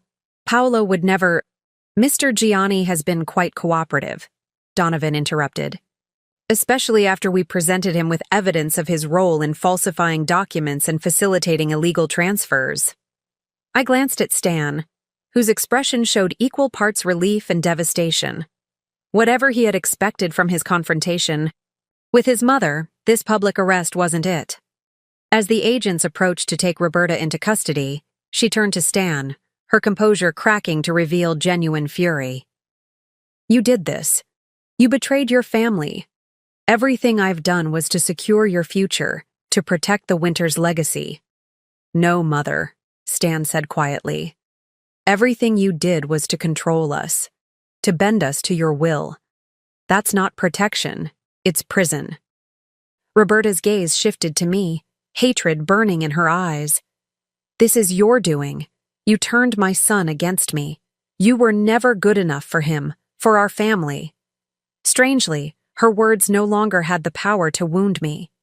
Holding Ava securely against my chest, I met my mother-in-law's gaze steadily. "You're right about one thing, Roberta. I was never meant for your family, your version of it anyway. But Stan and Ava are my family now, and we'll build something better than what you've created." As the agents led Roberta away, reading her rights, she maintained her rigid posture, chin lifted in defiance. Even in defeat, she projected an aura of someone who expected to emerge victorious. Amelia rushed to my side. "Are you okay?" "When you hit the panic button, I contacted the FBI team I'd been in communication with. They were already surveilling the area." "You knew the FBI was involved?" I asked, surprised. "Not until this morning," Amelia admitted. "After our discovery of the listening devices, I reached out to some contacts. Turns out the SEC investigation had already evolved into an FBI case. When I mentioned the Winters family connection, things accelerated quickly." Stan stood slightly apart, watching his mother being escorted to a waiting vehicle. His expression was unreadable, a complex mixture of relief, grief, and uncertainty. Agent Donovan approached us. "Mrs. Winters, Mr. Winters, we'll need official statements from both of you. The evidence you've gathered will be extremely valuable to our case." "Of course," I agreed. "But I'd like some time with my husband first. And our daughter needs to be somewhere more comfortable." The agent nodded understandingly. "We can meet at our field office tomorrow. In the meantime, we'll have agents stationed at your location for protection. There are still associates of Callum Reeves who remain at large." As the law enforcement contingent dispersed, Stan finally turned to me, his eyes haunted. "I never thought it would end like this. I knew what she was doing was wrong. But seeing her arrested, taken away like a common criminal—" "She made her choices, Stan," I said gently, "just like you made yours." "And I made the wrong one," he admitted, his voice breaking. "I should have trusted you from the beginning. Instead, I played along with her schemes, thinking I could protect you by keeping you in the dark. I nearly lost everything that matters." Ava chose that moment to wake fully, her small cries demanding attention. Stan watched as I adjusted her, his expression softening. "What happens now?" he asked quietly. "With us, I mean. After everything I've done, I wouldn't blame you if you never wanted to see me again." The question hung between us, weighted with our complicated history and uncertain future. The betrayal was real, the trust broken. And yet, seeing him stand up to his mother, Understanding the impossible position he had been in? I don't know, I answered honestly. We have a long road ahead. Statements to the FBI? Probably testimonies at trials. Figuring out what remains of the Winters' assets after the government investigations. I looked down at our daughter, then back at Stan. But Ava deserves to have both her parents in her life if possible. We can start there and see where it leads. It wasn't forgiveness, not yet. But it was an acknowledgement that our story wasn't finished, that there might be a path forward, however difficult. As we left the conservatory together, I realized this was the first decisive step in reclaiming our lives from Roberta's machinations. Whatever came next, we would face it on our own terms, not hers. The following days unfolded in a whirlwind of FBI interviews, legal consultations, and endless decisions about our future. Stan and I settled into an uneasy partnership, united by our concern for Ava, but separated by the lingering shadow of betrayal. We relocated to a secure FBI-recommended hotel suite, the guest house deemed potentially compromised after the discovery of the listening devices. Armed guards stationed outside our door were a constant reminder that while Roberta was in custody, Callum Reeves and his network remained at large. Stan arrived early one morning, carrying coffee and pastries from the bakery I'd once loved. Small gesture of remembering my favorite breakfast felt simultaneously touching and painful, a reminder of what we'd had and lost. The FBI finished their preliminary assessment of the Winters holdings, he said, setting the food on the suite's dining table. It's not good. I settled Ava in her portable bassinet, accepting the coffee with a nod of thanks. How bad? About 60% of the assets are implicated in the money laundering operation. Stan ran a hand through his hair, a habit that had become more pronounced since his mother's arrest. They'll be frozen indefinitely, possibly seized entirely depending on how the case develops. And the remaining 40%? Technically clean, but tied up in complex ownership structures that will take months, maybe years, to untangle. He met my eyes directly. We're not destitute. There are some personal accounts and properties that remain accessible, but the Winters fortune as we knew it is essentially gone. I absorbed this information, surprised by my own lack of distress. The wealth had always been Stan's, not mine. I had fallen in love with the man, not his money. What about the house? I asked, thinking of the nursery I'd so carefully prepared. The home I'd thought we would raise our daughter in. Complicated, Stan admitted. It was purchased with clean funds, but there's a lien against it as part of the overall asset freeze. Amelia is fighting to have it released since it's our primary residence, but it could take time, I finished for him. So we're homeless as well as significantly less wealthy. A flicker of shame crossed Stan's face. I'm sorry, Mona. When I started investigating my mother's activities, I never imagined it would come to this. You did the right thing, I said, surprising both of us with my certainty. What she was doing was criminal. What she did to your father... I couldn't finish the sentence. Stan nodded grimly. The FBI is reopening the investigation into his death based on the evidence we provided. The medical examiner who signed off on the heart attack ruling has suddenly taken an extended vacation out of the country.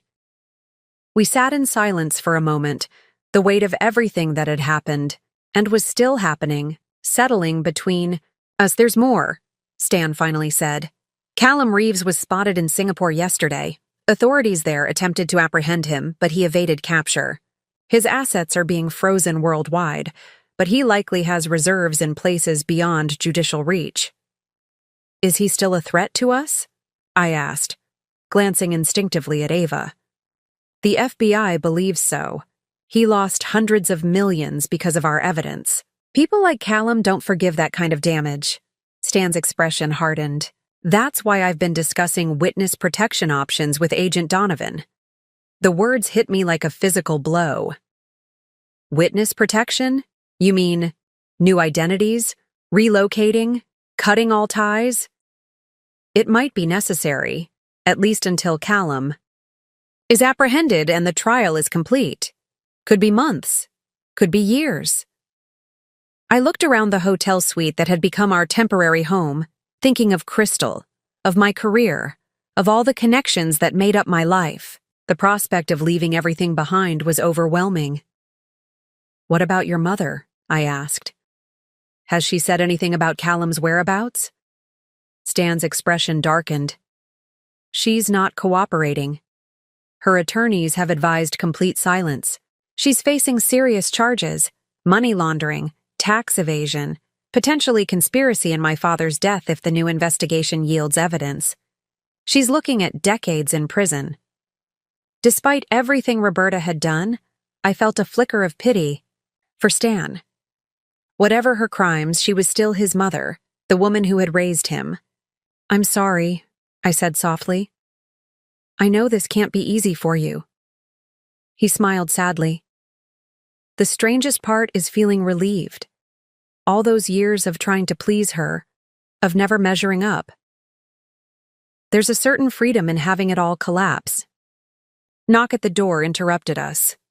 Stan tensed immediately, moving protectively toward Ava while I checked the security monitor. It was Amelia, looking uncharacteristically disheveled. I opened the door, concern mounting at her grave expression. "What's happened?"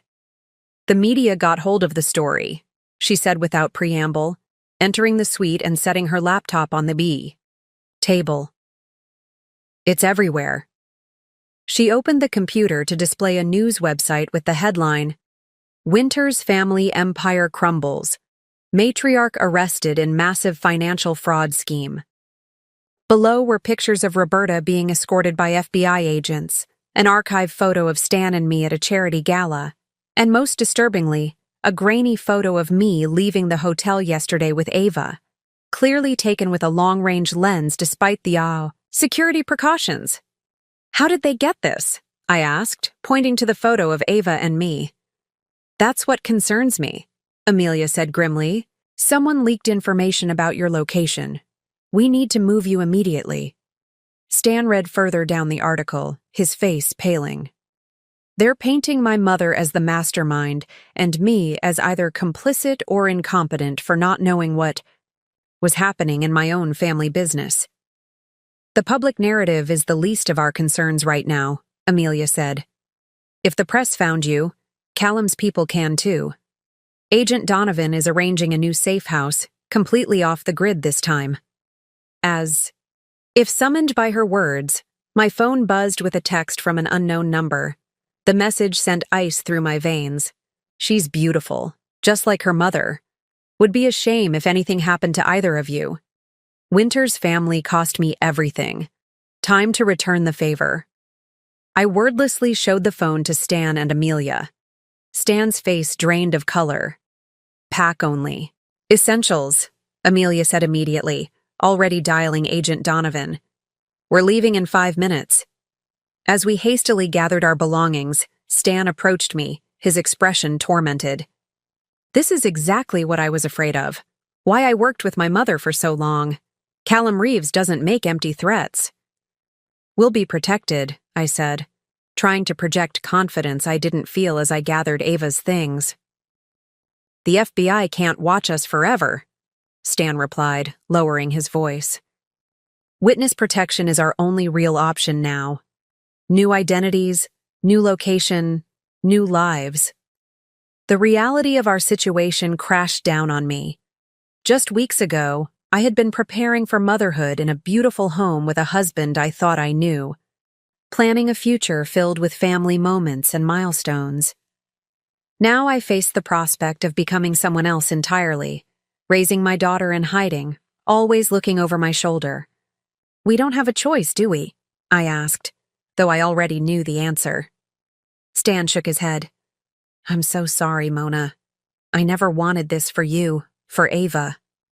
As I secured Ava in her carrier, her tiny face peaceful in sleep, unaware of the chaos surrounding her very existence, I made a silent vow. Whatever came next, witness protection, trials, rebuilding our lives from scratch. I would ensure my daughter grew up safe, loved, and free from the toxic legacy of secrets and manipulation that had defined the Winters family for generations. The price of truth had been higher than I could have imagined. But watching Stan check the hallway before ushering us toward the service elevator, I knew that despite everything, we had made the only choice we could live with. Our old lives were over. What remained to be seen was what we could build from: the ashes. The safe house was a rustic cabin on the outskirts of a national forest, 3 hours from the city and completely off the grid. No internet, no landline, just a secure satellite phone for emergency communication with Agent Donovan. 2 FBI agents occupied a smaller cabin nearby, close enough to respond to trouble but far enough to give us privacy.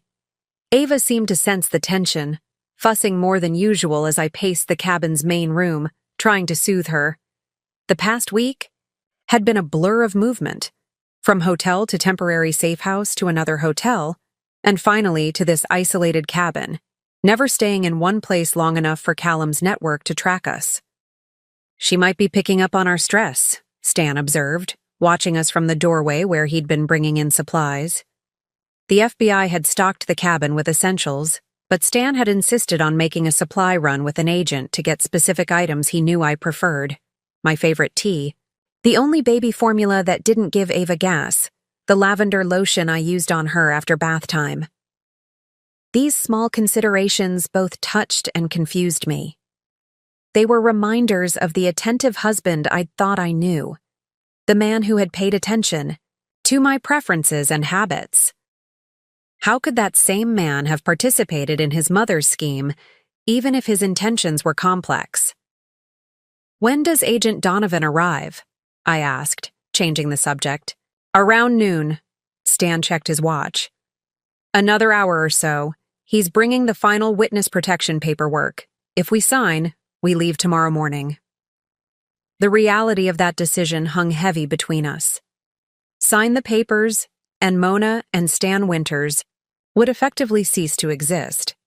We would become different people with fabricated backgrounds, living in an undisclosed location far from everyone and everything we knew. "This doesn't feel real," I admitted, gazing down at Ava, who had finally settled against my chest. "A month ago, I was decorating the nursery, planning her future. Now, I don't even know what name she'll grow up with."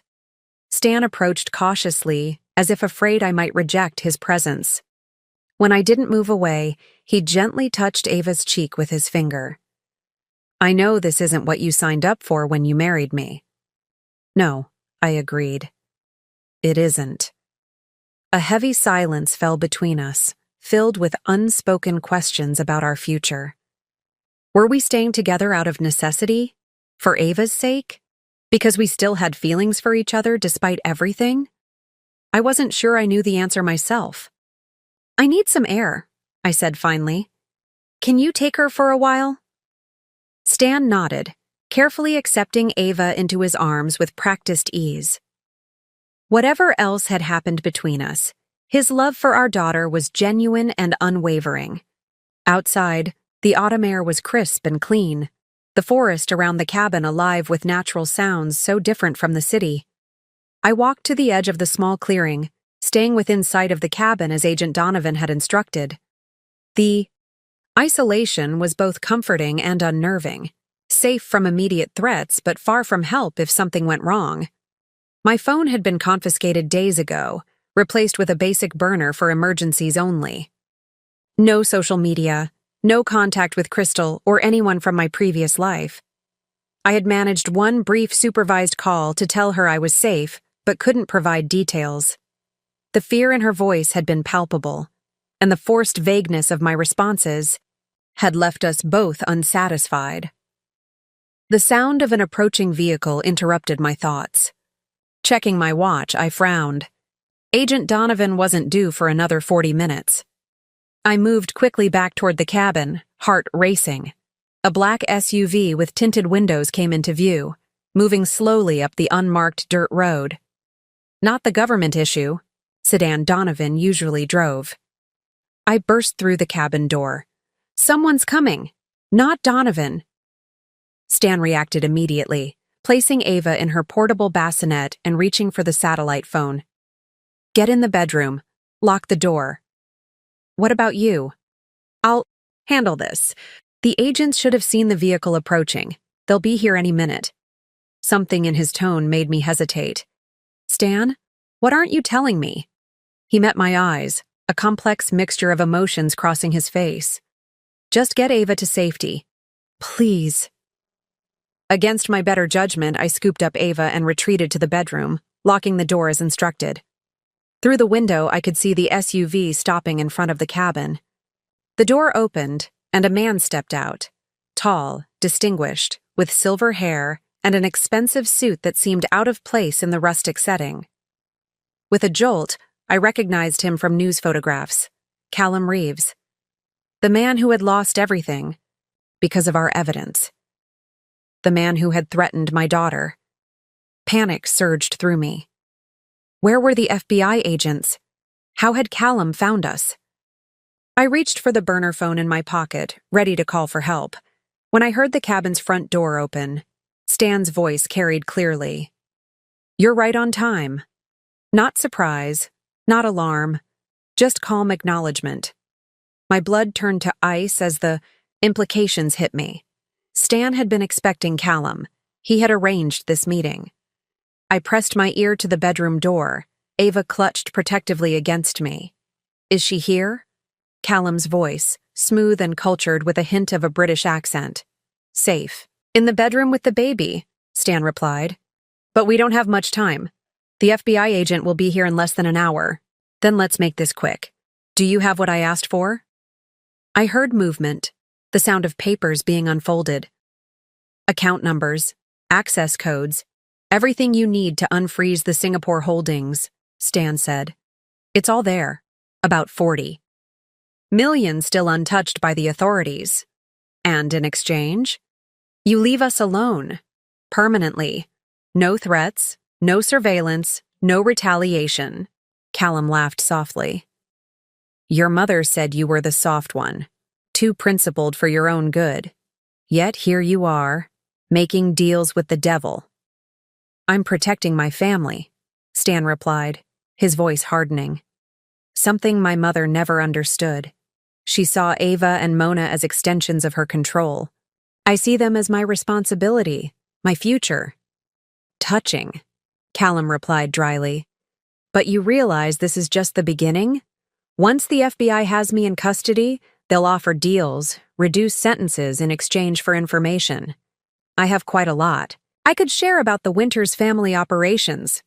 I'm counting on it, Stan said, surprising me. I want the truth to come out. All of it. I just want my wife and daughter safe while it does. There was a pause. Then Callum spoke again. And what makes you think I'll honor this agreement once I have the account information? Old habits die hard, Stanley. Because I have insurance, Stan replied calmly. A detailed dossier on your operations in Eastern Europe, the ones even the FBI doesn't know about yet. It's in a secure location with instructions to release it to Interpol if anything happens to us. The confident declaration stunned me. When had Stan compiled this information? How long had he been playing this dangerous game? You've become more like your mother than you realize, Callum said, admiration and wariness mixing in his tone. No, Stan replied firmly. My mother manipulated people for personal gain. I'm doing what's necessary to end this cycle, to give my daughter a chance at a normal life. Very well, Callum conceded. Consider our business concluded. You won't see me again, assuming the information you've provided is accurate. It is, Stan assured him. Now leave before the FBI arrives and all of this becomes moot. I heard footsteps moving toward the door, then Callum's parting words. You know they'll never stop looking for me, and if they catch me, all bets are off. That's why we're disappearing tomorrow, Stan replied.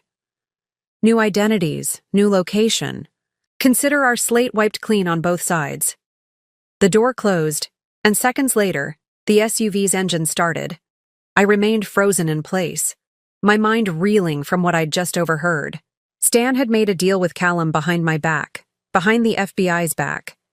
He had provided information to help a criminal escape justice in exchange for our safety. The bedroom door handle jiggled. "Mona, it's clear.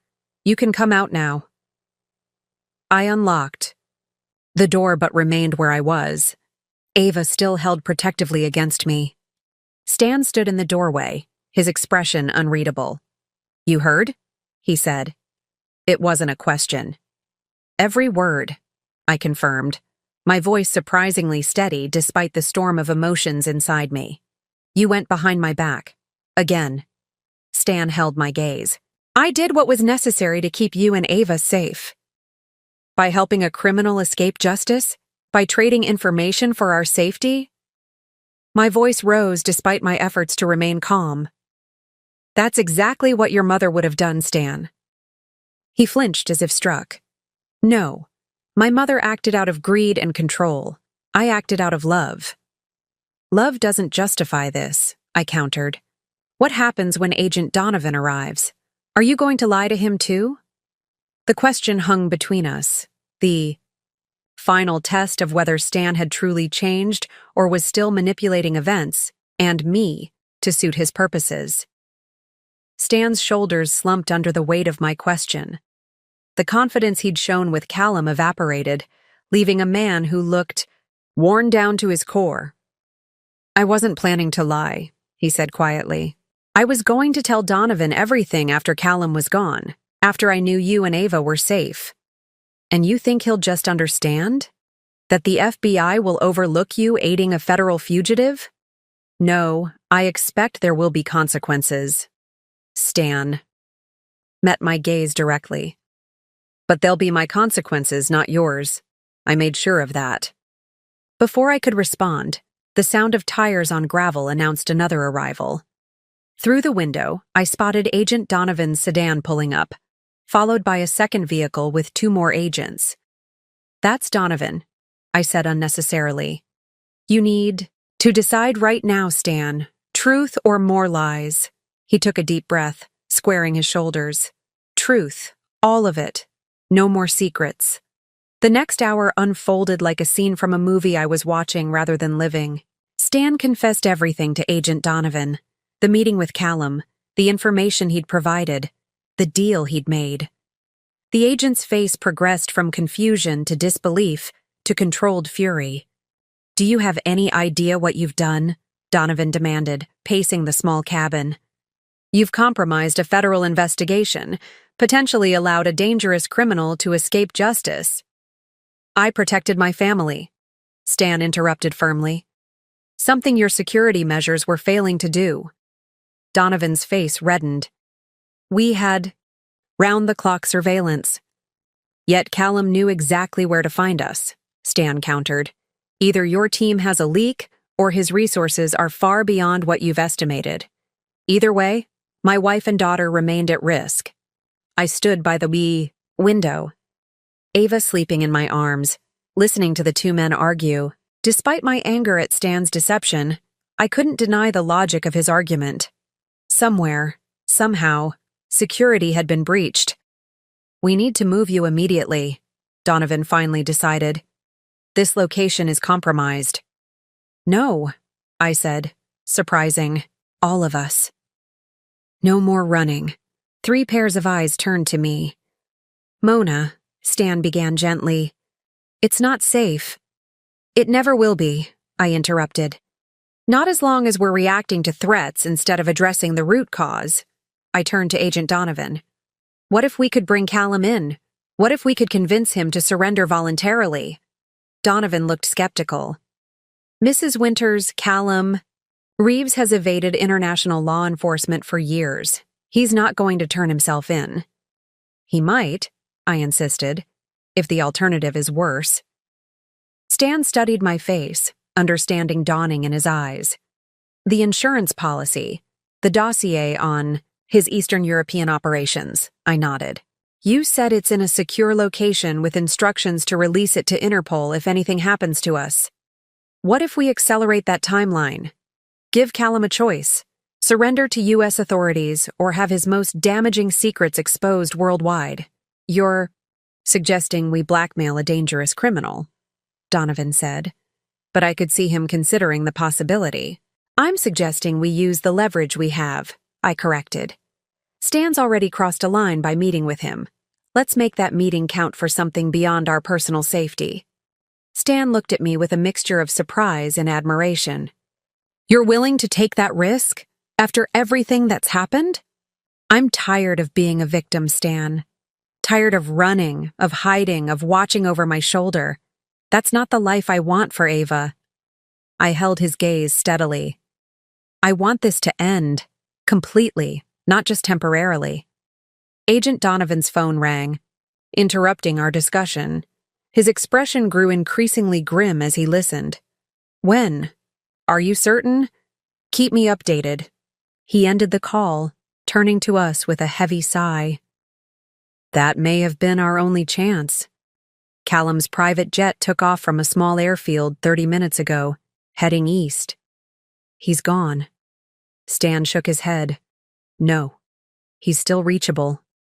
He pulled out a small notebook from his pocket, flipping to a page filled with numbers. Callum maintains secure satellite communications on his aircraft. I have the frequency and encryption key. It was part of my contingency planning. Donovan stared at him. You've been thorough. When it comes to protecting my family? Always. Stan held out the notebook. We can contact him directly. Make the offer while he's literally in flight, before he disappears again. The next few hours passed in a flurry of activity. FBI technicians arrived with specialized communications equipment. Donovan brought in his superiors for consultation. Legal parameters were established for any deal that might be offered. Through it all, Stan and I gravitated toward each other, united by a common purpose despite the fresh wounds between us. We fed Ava, changed her, took turns holding her while the FBI transformed our safe house into a command center. At dusk, everything was ready. Donovan handed Stan a secure headset. You make the initial contact, you have the relationship such as it is, but I'll handle any negotiation. Stan nodded, his expression determined. He looked at me, a question in his eyes.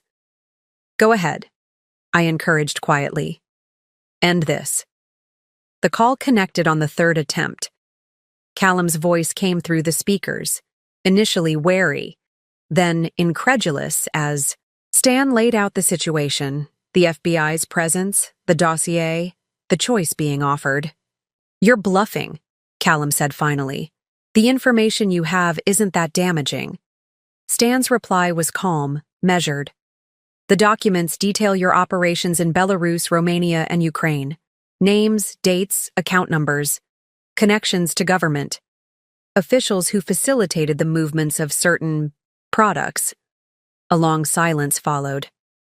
Products, Callum repeated, the single word heavy with implication. Yes. Another silence.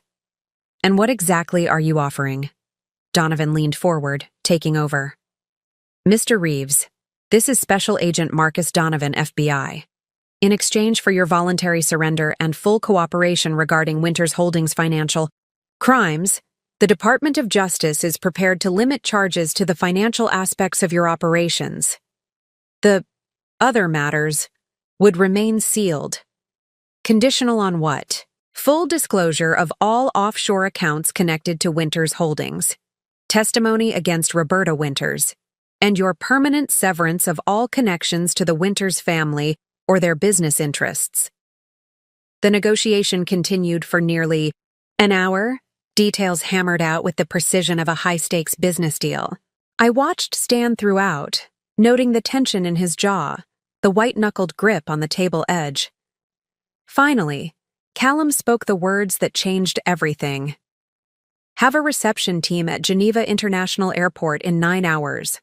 I'll surrender. There. The cabin erupted in controlled activity after the call ended. Donovan coordinated with international counterparts.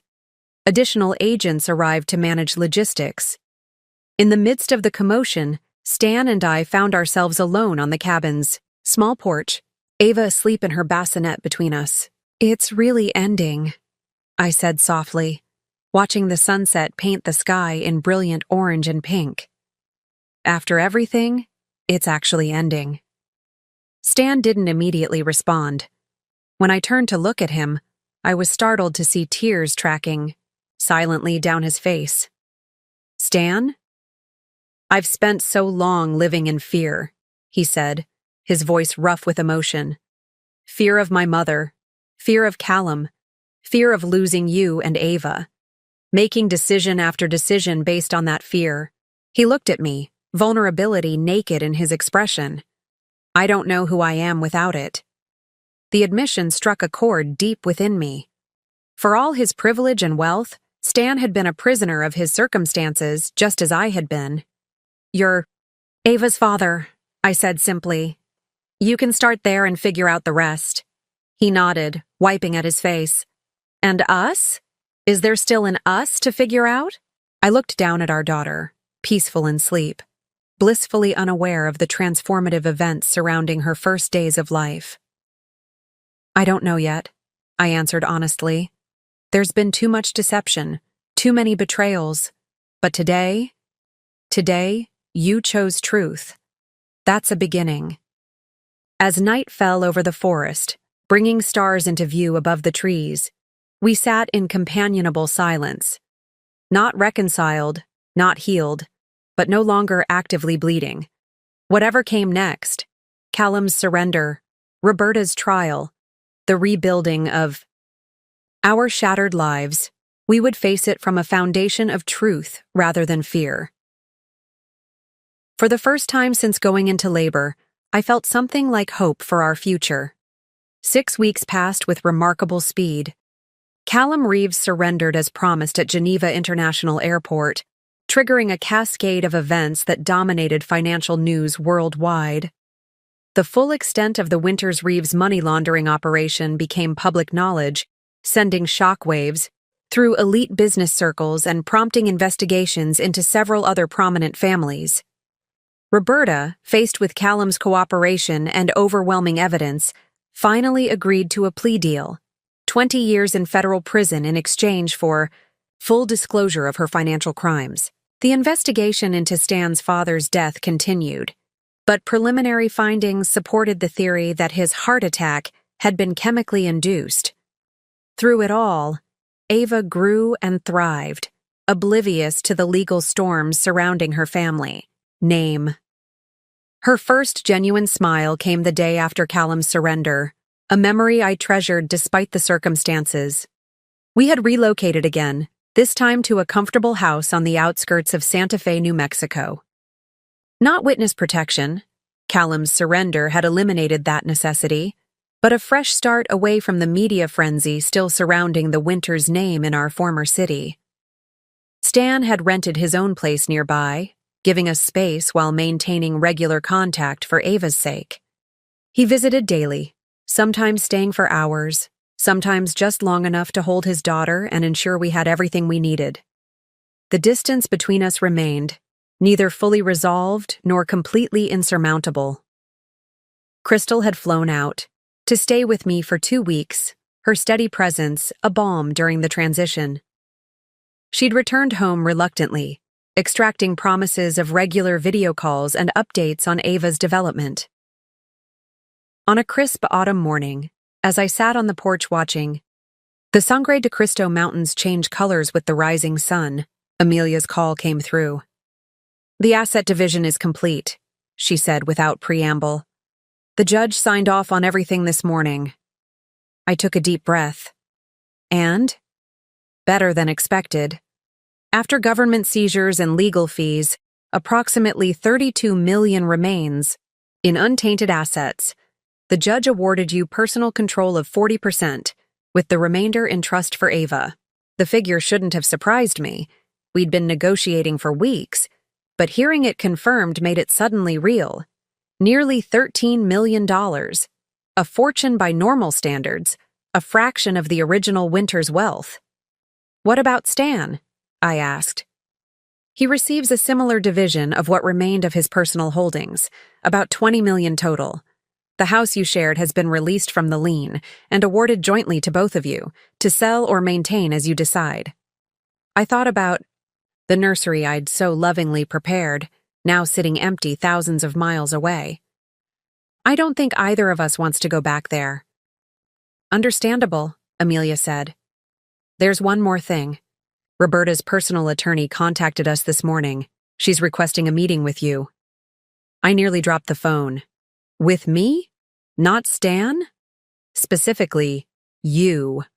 No details provided on the purpose. My instinct was immediate refusal. What could Roberta possibly say that I would want to hear? Yet curiosity nagged at me. After everything that had happened, I found myself wanting closure. Some understanding of the woman who had orchestrated so much pain. I'll think about it, I said finally. Later, that afternoon when Stan arrived for his daily visit, I shared the news about the asset division. That's fair, he said simply, bouncing Ava gently in his arms. She had just started making consistent eye contact, and the way she studied her father's face with complete focus was mesmerizing. You deserve every penny and more, Amelia said. Roberta wants to meet with me, I added, watching his reaction carefully. Stan stilled, his expression darkening. Absolutely not. She's manipulative, dangerous. She's in federal custody, I reminded him. What could she possibly do to me now? It's not about physical danger, Mona. She's a master at psychological warfare. Whatever she wants to say, it's calculated to hurt you or use you somehow. I understood his concern, but something about his immediate rejection strengthened my resolve. I think I need to do this. For closure, if nothing else. Stan studied me for a long moment. If you're determined, at least let me come with you. She asked to see me alone. Of course she did, he muttered, shaking his head. Divide and conquer. Classic Roberta strategy. Despite his objections, arrangements were made. 3 days later, I found myself in a sterile visitation room at the Federal Detention Center where Roberta awaited trial. The woman who entered, escorted by a guard, barely resembled the imperious matriarch I remembered. Prison had stripped away Roberta's carefully maintained facade. Without her designer clothes and professional styling, she looked smaller, older, almost fragile. Only her eyes remained unchanged, sharp, calculating, missing nothing. Mona, she said, her voice still carrying that cultured tone I remembered. Thank you for coming. Curiosity got the better of me, I replied honestly. What could you possibly have to say that I would want to hear? Roberta smiled faintly. Direct as always. One of your better qualities, though I was loath to admit it. She settled into the chair across from me, folding her hands on the table. I wanted to see you because, despite everything, you are the mother of my only grandchild. If this is about seeing Ava, it's not, she interrupted. I harbor no illusions about my future relationship with my granddaughter. My actions have forfeited that privilege. Something that might have been regret flickered across her face before disappearing. This is about Stanley, I tensed. What about him? He's always been different from the rest of us. Softer, more principled. She said the word as if it were a mild character flaw rather than a virtue. Andrew, my husband, was the same way. Always questioning, always concerned with ethics, rather than outcomes. And that's why you had him killed? I couldn't help asking. The accusation slipping out before I could censor myself. Roberta didn't flinch. Andrew made choices that threatened everything the Winters family had built. I made choices to preserve it. No admission, no denial, just cold pragmatism. What does this have to do with Stan? Stanley loves you, she said simply. More than the family legacy, more than his own freedom.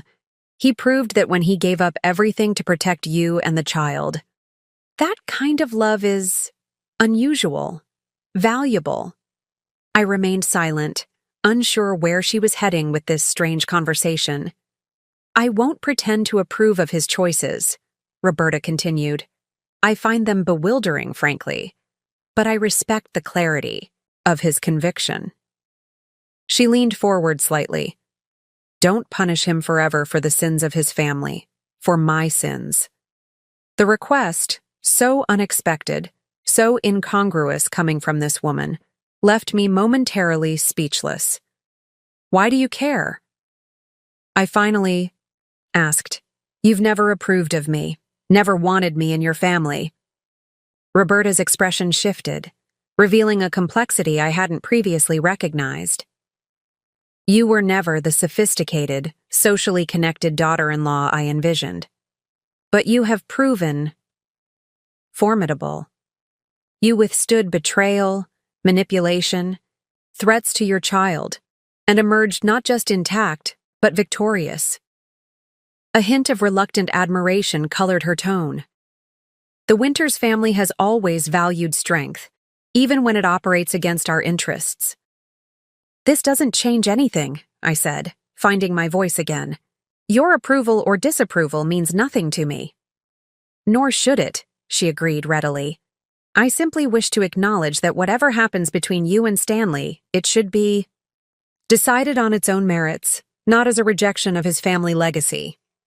The guard signaled that our time was ending. Roberta stood, somehow managing to look dignified despite the prison jumpsuit.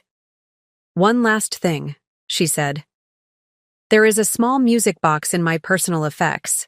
It belonged to Stanley's grandmother. I would like Ava to have it someday. It's the only thing I ever truly treasured that wasn't bought with money. With that enigmatic statement, she turned and walked away, leaving me to wonder if I had just witnessed a moment of genuine humanity from Roberta Winters, or simply another calculated performance. As I left the detention center, I found Stan waiting, anxiously in the parking lot despite my insistence that I would handle this alone. What did she want? He asked immediately. I hesitated, still processing the strange encounter. To make peace, I think, in her own way. Stan looked skeptical. My mother doesn't make peace. She makes strategic retreats. Maybe, I conceded. Or maybe losing everything has shown her what actually matters. And what's that? I looked at him thoughtfully. Family. But not the way she defined it. Not as a legacy or empire.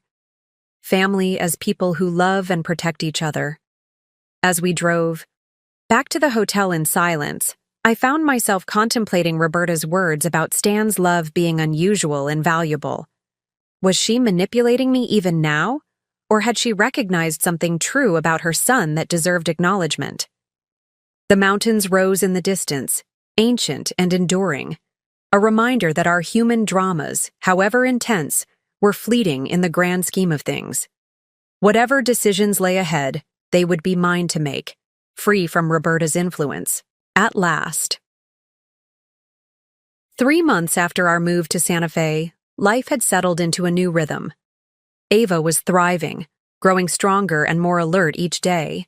Her first laugh, a sudden, delighted sound that caught us both by surprise, came during one of Stan's visits. We'd looked at each other over her head, momentarily united in parental joy before the complications of our relationship reasserted themselves. The house I'd purchased was coming together, slowly transforming from a space into a home. I'd decorated Ava's new nursery myself, painting the walls a soft green that reminded me of spring. No designer furniture or custom fixtures this time, just carefully chosen pieces that brought me joy when I looked at them.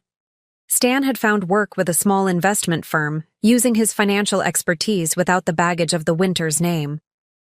The local community, less impressed by wealth and status than our former social circle, accepted him as just another professional starting over. I had begun consulting remotely for my old company, easing back into work while balancing Ava's needs. The normal challenges of new motherhood, sleep deprivation, feeding schedules, the constant vigilance, were almost welcome after the extraordinary stress of the past months. On a clear December evening, Stan arrived for his usual visit carrying a small, ornate wooden box. "What's that?" I asked, letting him in as Ava napped in her swing nearby.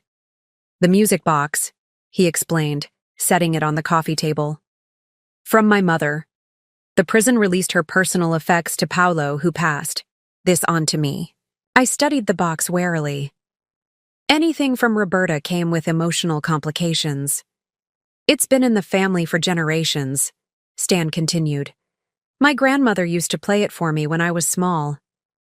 He opened the lid, and a delicate melody filled the room, Debussy's Clair de Lune, rendered in simple music box tones. "It's beautiful," I admitted, running my finger along the inlaid wood pattern. "My grandmother was the only person my mother ever truly respected," Stan said, watching the tiny cylinder rotate inside. "She came from nothing, married into wealth, but never let it define her. My mother saw that as strength." I thought about Roberta's words during our prison meeting, her strange acknowledgement of my formidable nature. "I've been thinking a lot about family lately," I said, closing the music box gently. "What makes a family healthy or toxic? What I want for Ava." Stan nodded, his expression thoughtful. "So have I. I don't want her to grow up with the Winters legacy hanging over her. The expectations, the secrets, the constant pressure to protect the family name at all costs." "What do you want for her?" I asked, curious about his vision for our daughter's future. "Normalcy," he said without hesitation. "The freedom to define herself on her own terms. Relationships based on love rather than obligation or advantage." He looked at me directly. "The things I never had until I met you." The simple honesty in his voice touched something deep within me. For months, I'd been cataloging Stan's betrayals, his deceptions, his failures. I hadn't given equal weight to his courage in breaking free from his mother's influence, his willingness to sacrifice everything to protect us, his consistent presence since Ava's birth, despite our strained relationship.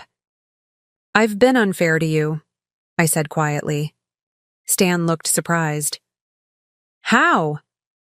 "I've been holding you to an impossible standard, expecting perfect honesty from someone who grew up in a family where deception was the norm, expecting immediate transformation, instead of recognizing the progress you've made." "You had every right to expect honesty from your husband," Stan countered. "Yes," I agreed, "but I also have a responsibility to recognize growth when I see it. You're not the same man who signed those documents while I was in labor. You've changed."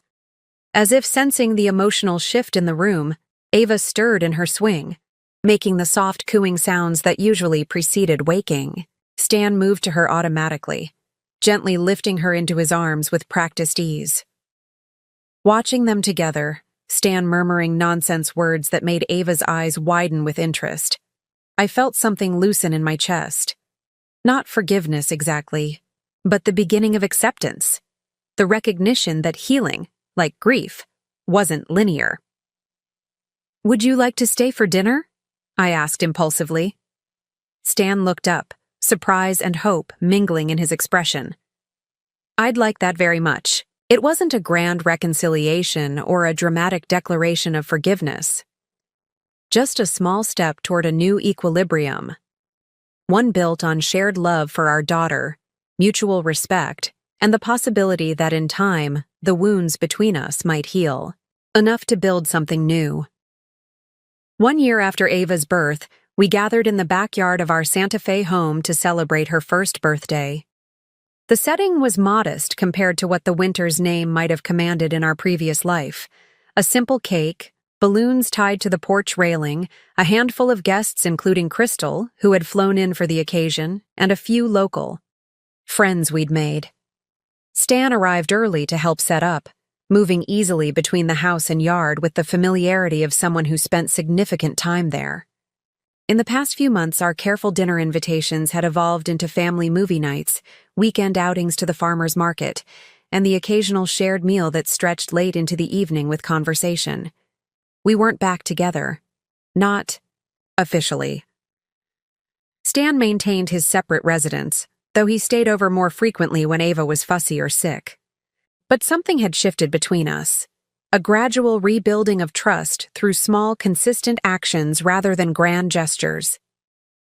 As I arranged fruit on a platter, I caught sight of Stan through the kitchen window. He was hanging a banner that read, "Happy First Birthday, Ava," while our daughter watched from her blanket on the grass, clapping delightedly at his animated expressions. "You two seem better," Crystal observed, joining me at the counter. "Not quite back to normal, but getting somewhere." I smiled, acknowledging the truth in her assessment. "We're figuring it out one day at a time. He's not the same person he was, and neither am I." "That's not necessarily a bad thing," Crystal pointed out. "Sometimes we need to break before we can rebuild stronger."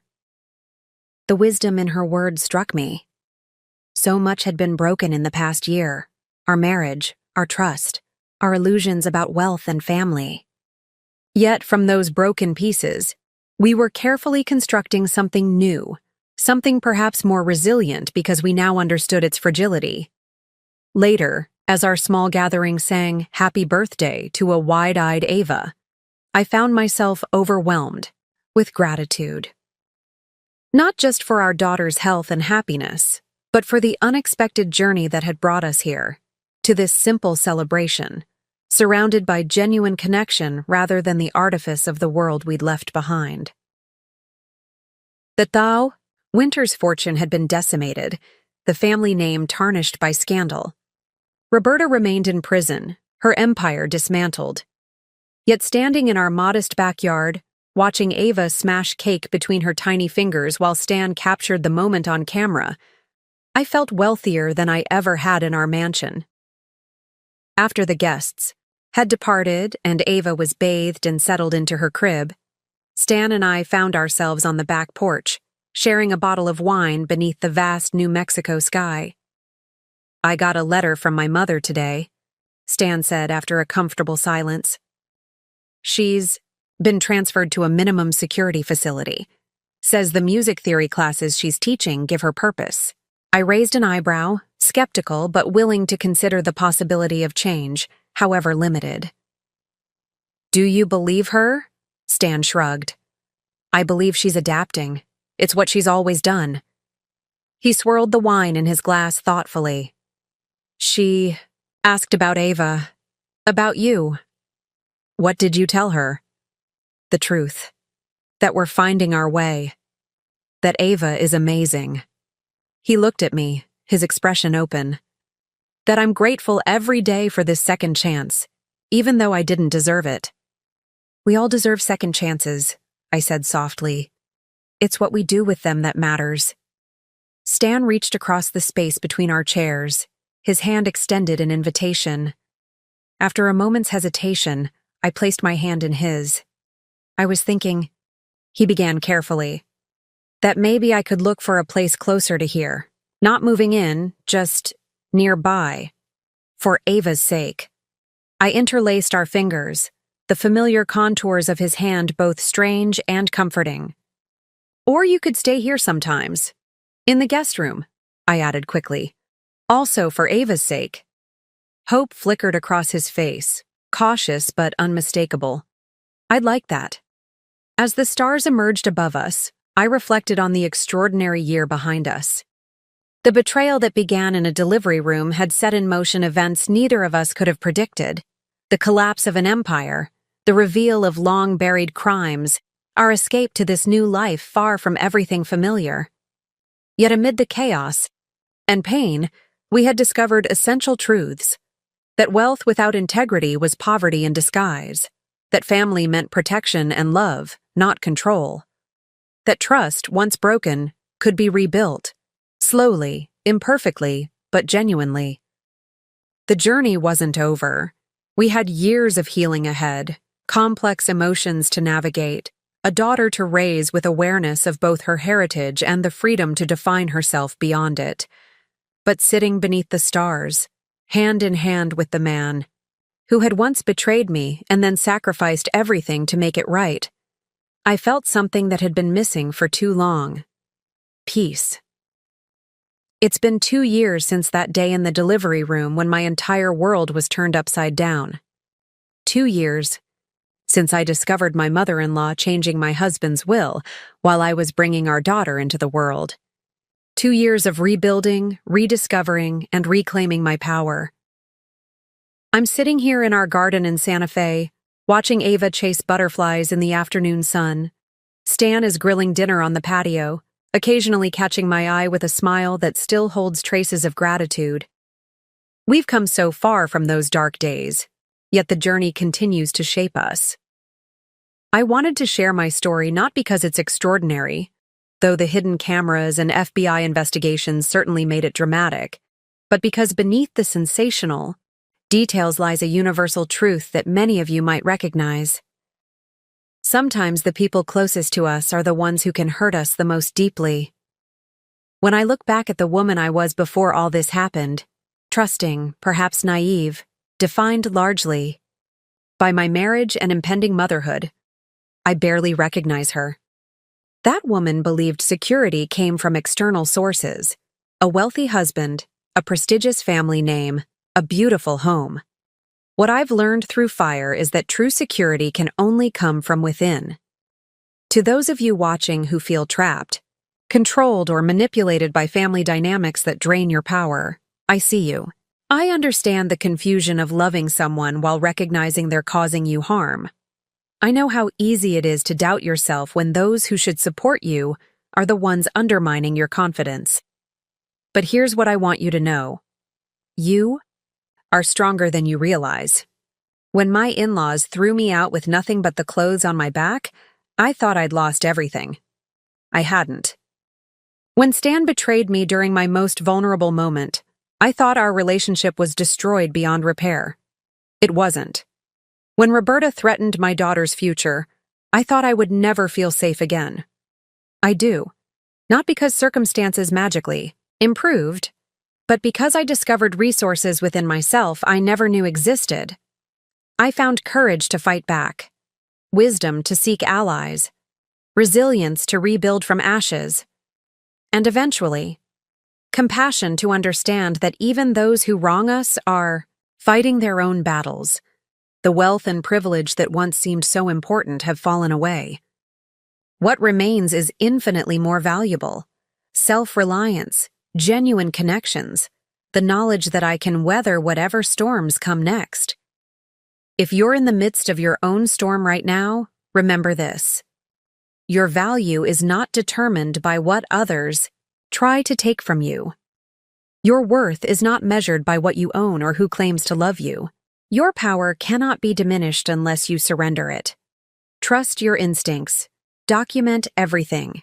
Build a support network of people who believe in you. And most importantly, know that rock bottom can become a foundation upon which to build a more authentic life. I won't pretend the path is easy. There were nights I cried myself to sleep wondering how I would protect my daughter. Days when the legal battles seemed insurmountable. Moments when the betrayal felt too profound to ever heal from. Yet here I stand, stronger, clearer, more myself than I've ever been. The hidden camera that caught my mother-in-law's actions didn't just expose her betrayal, it became the catalyst for my transformation. Sometimes we need to see the harsh truth plainly before we can begin to change our circumstances.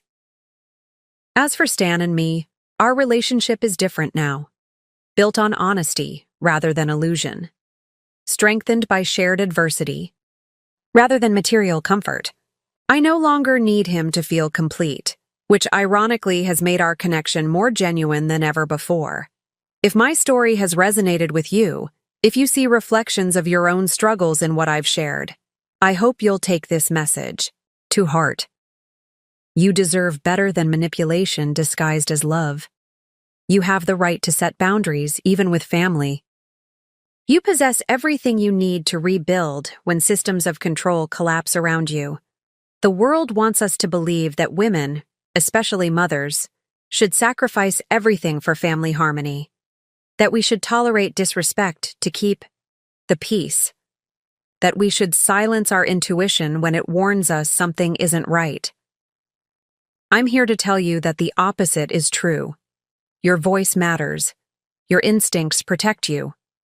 Your boundaries honor not just yourself, but everyone who learns. From your example, especially your children, Ava will grow up knowing her mother fought back, that her worth isn't tied to a family name or bank account, that authentic relationships require mutual respect, not power struggles. These lessons alone make everything we endured worthwhile. As the sun sets on another day in our new life, I'm filled not with regret for what was lost, but gratitude for what was found. My voice, my strength, my ability to forge a path forward on my terms. Whatever challenges you're facing, know that you're not alone. There is light after darkness, growth after devastation, power within pain. Trust yourself. Fight for what's yours. And remember that sometimes the most beautiful lives are built from the ruins of what we thought we wanted. You've got this. And somewhere, I'm cheering you on. Up next, you've got 2 more standout stories right on your screen. If this one hit the mark, you won't want to pass these up. Just click and check them out. And don't forget to subscribe and turn on the notification bell so you don't miss any upload from us.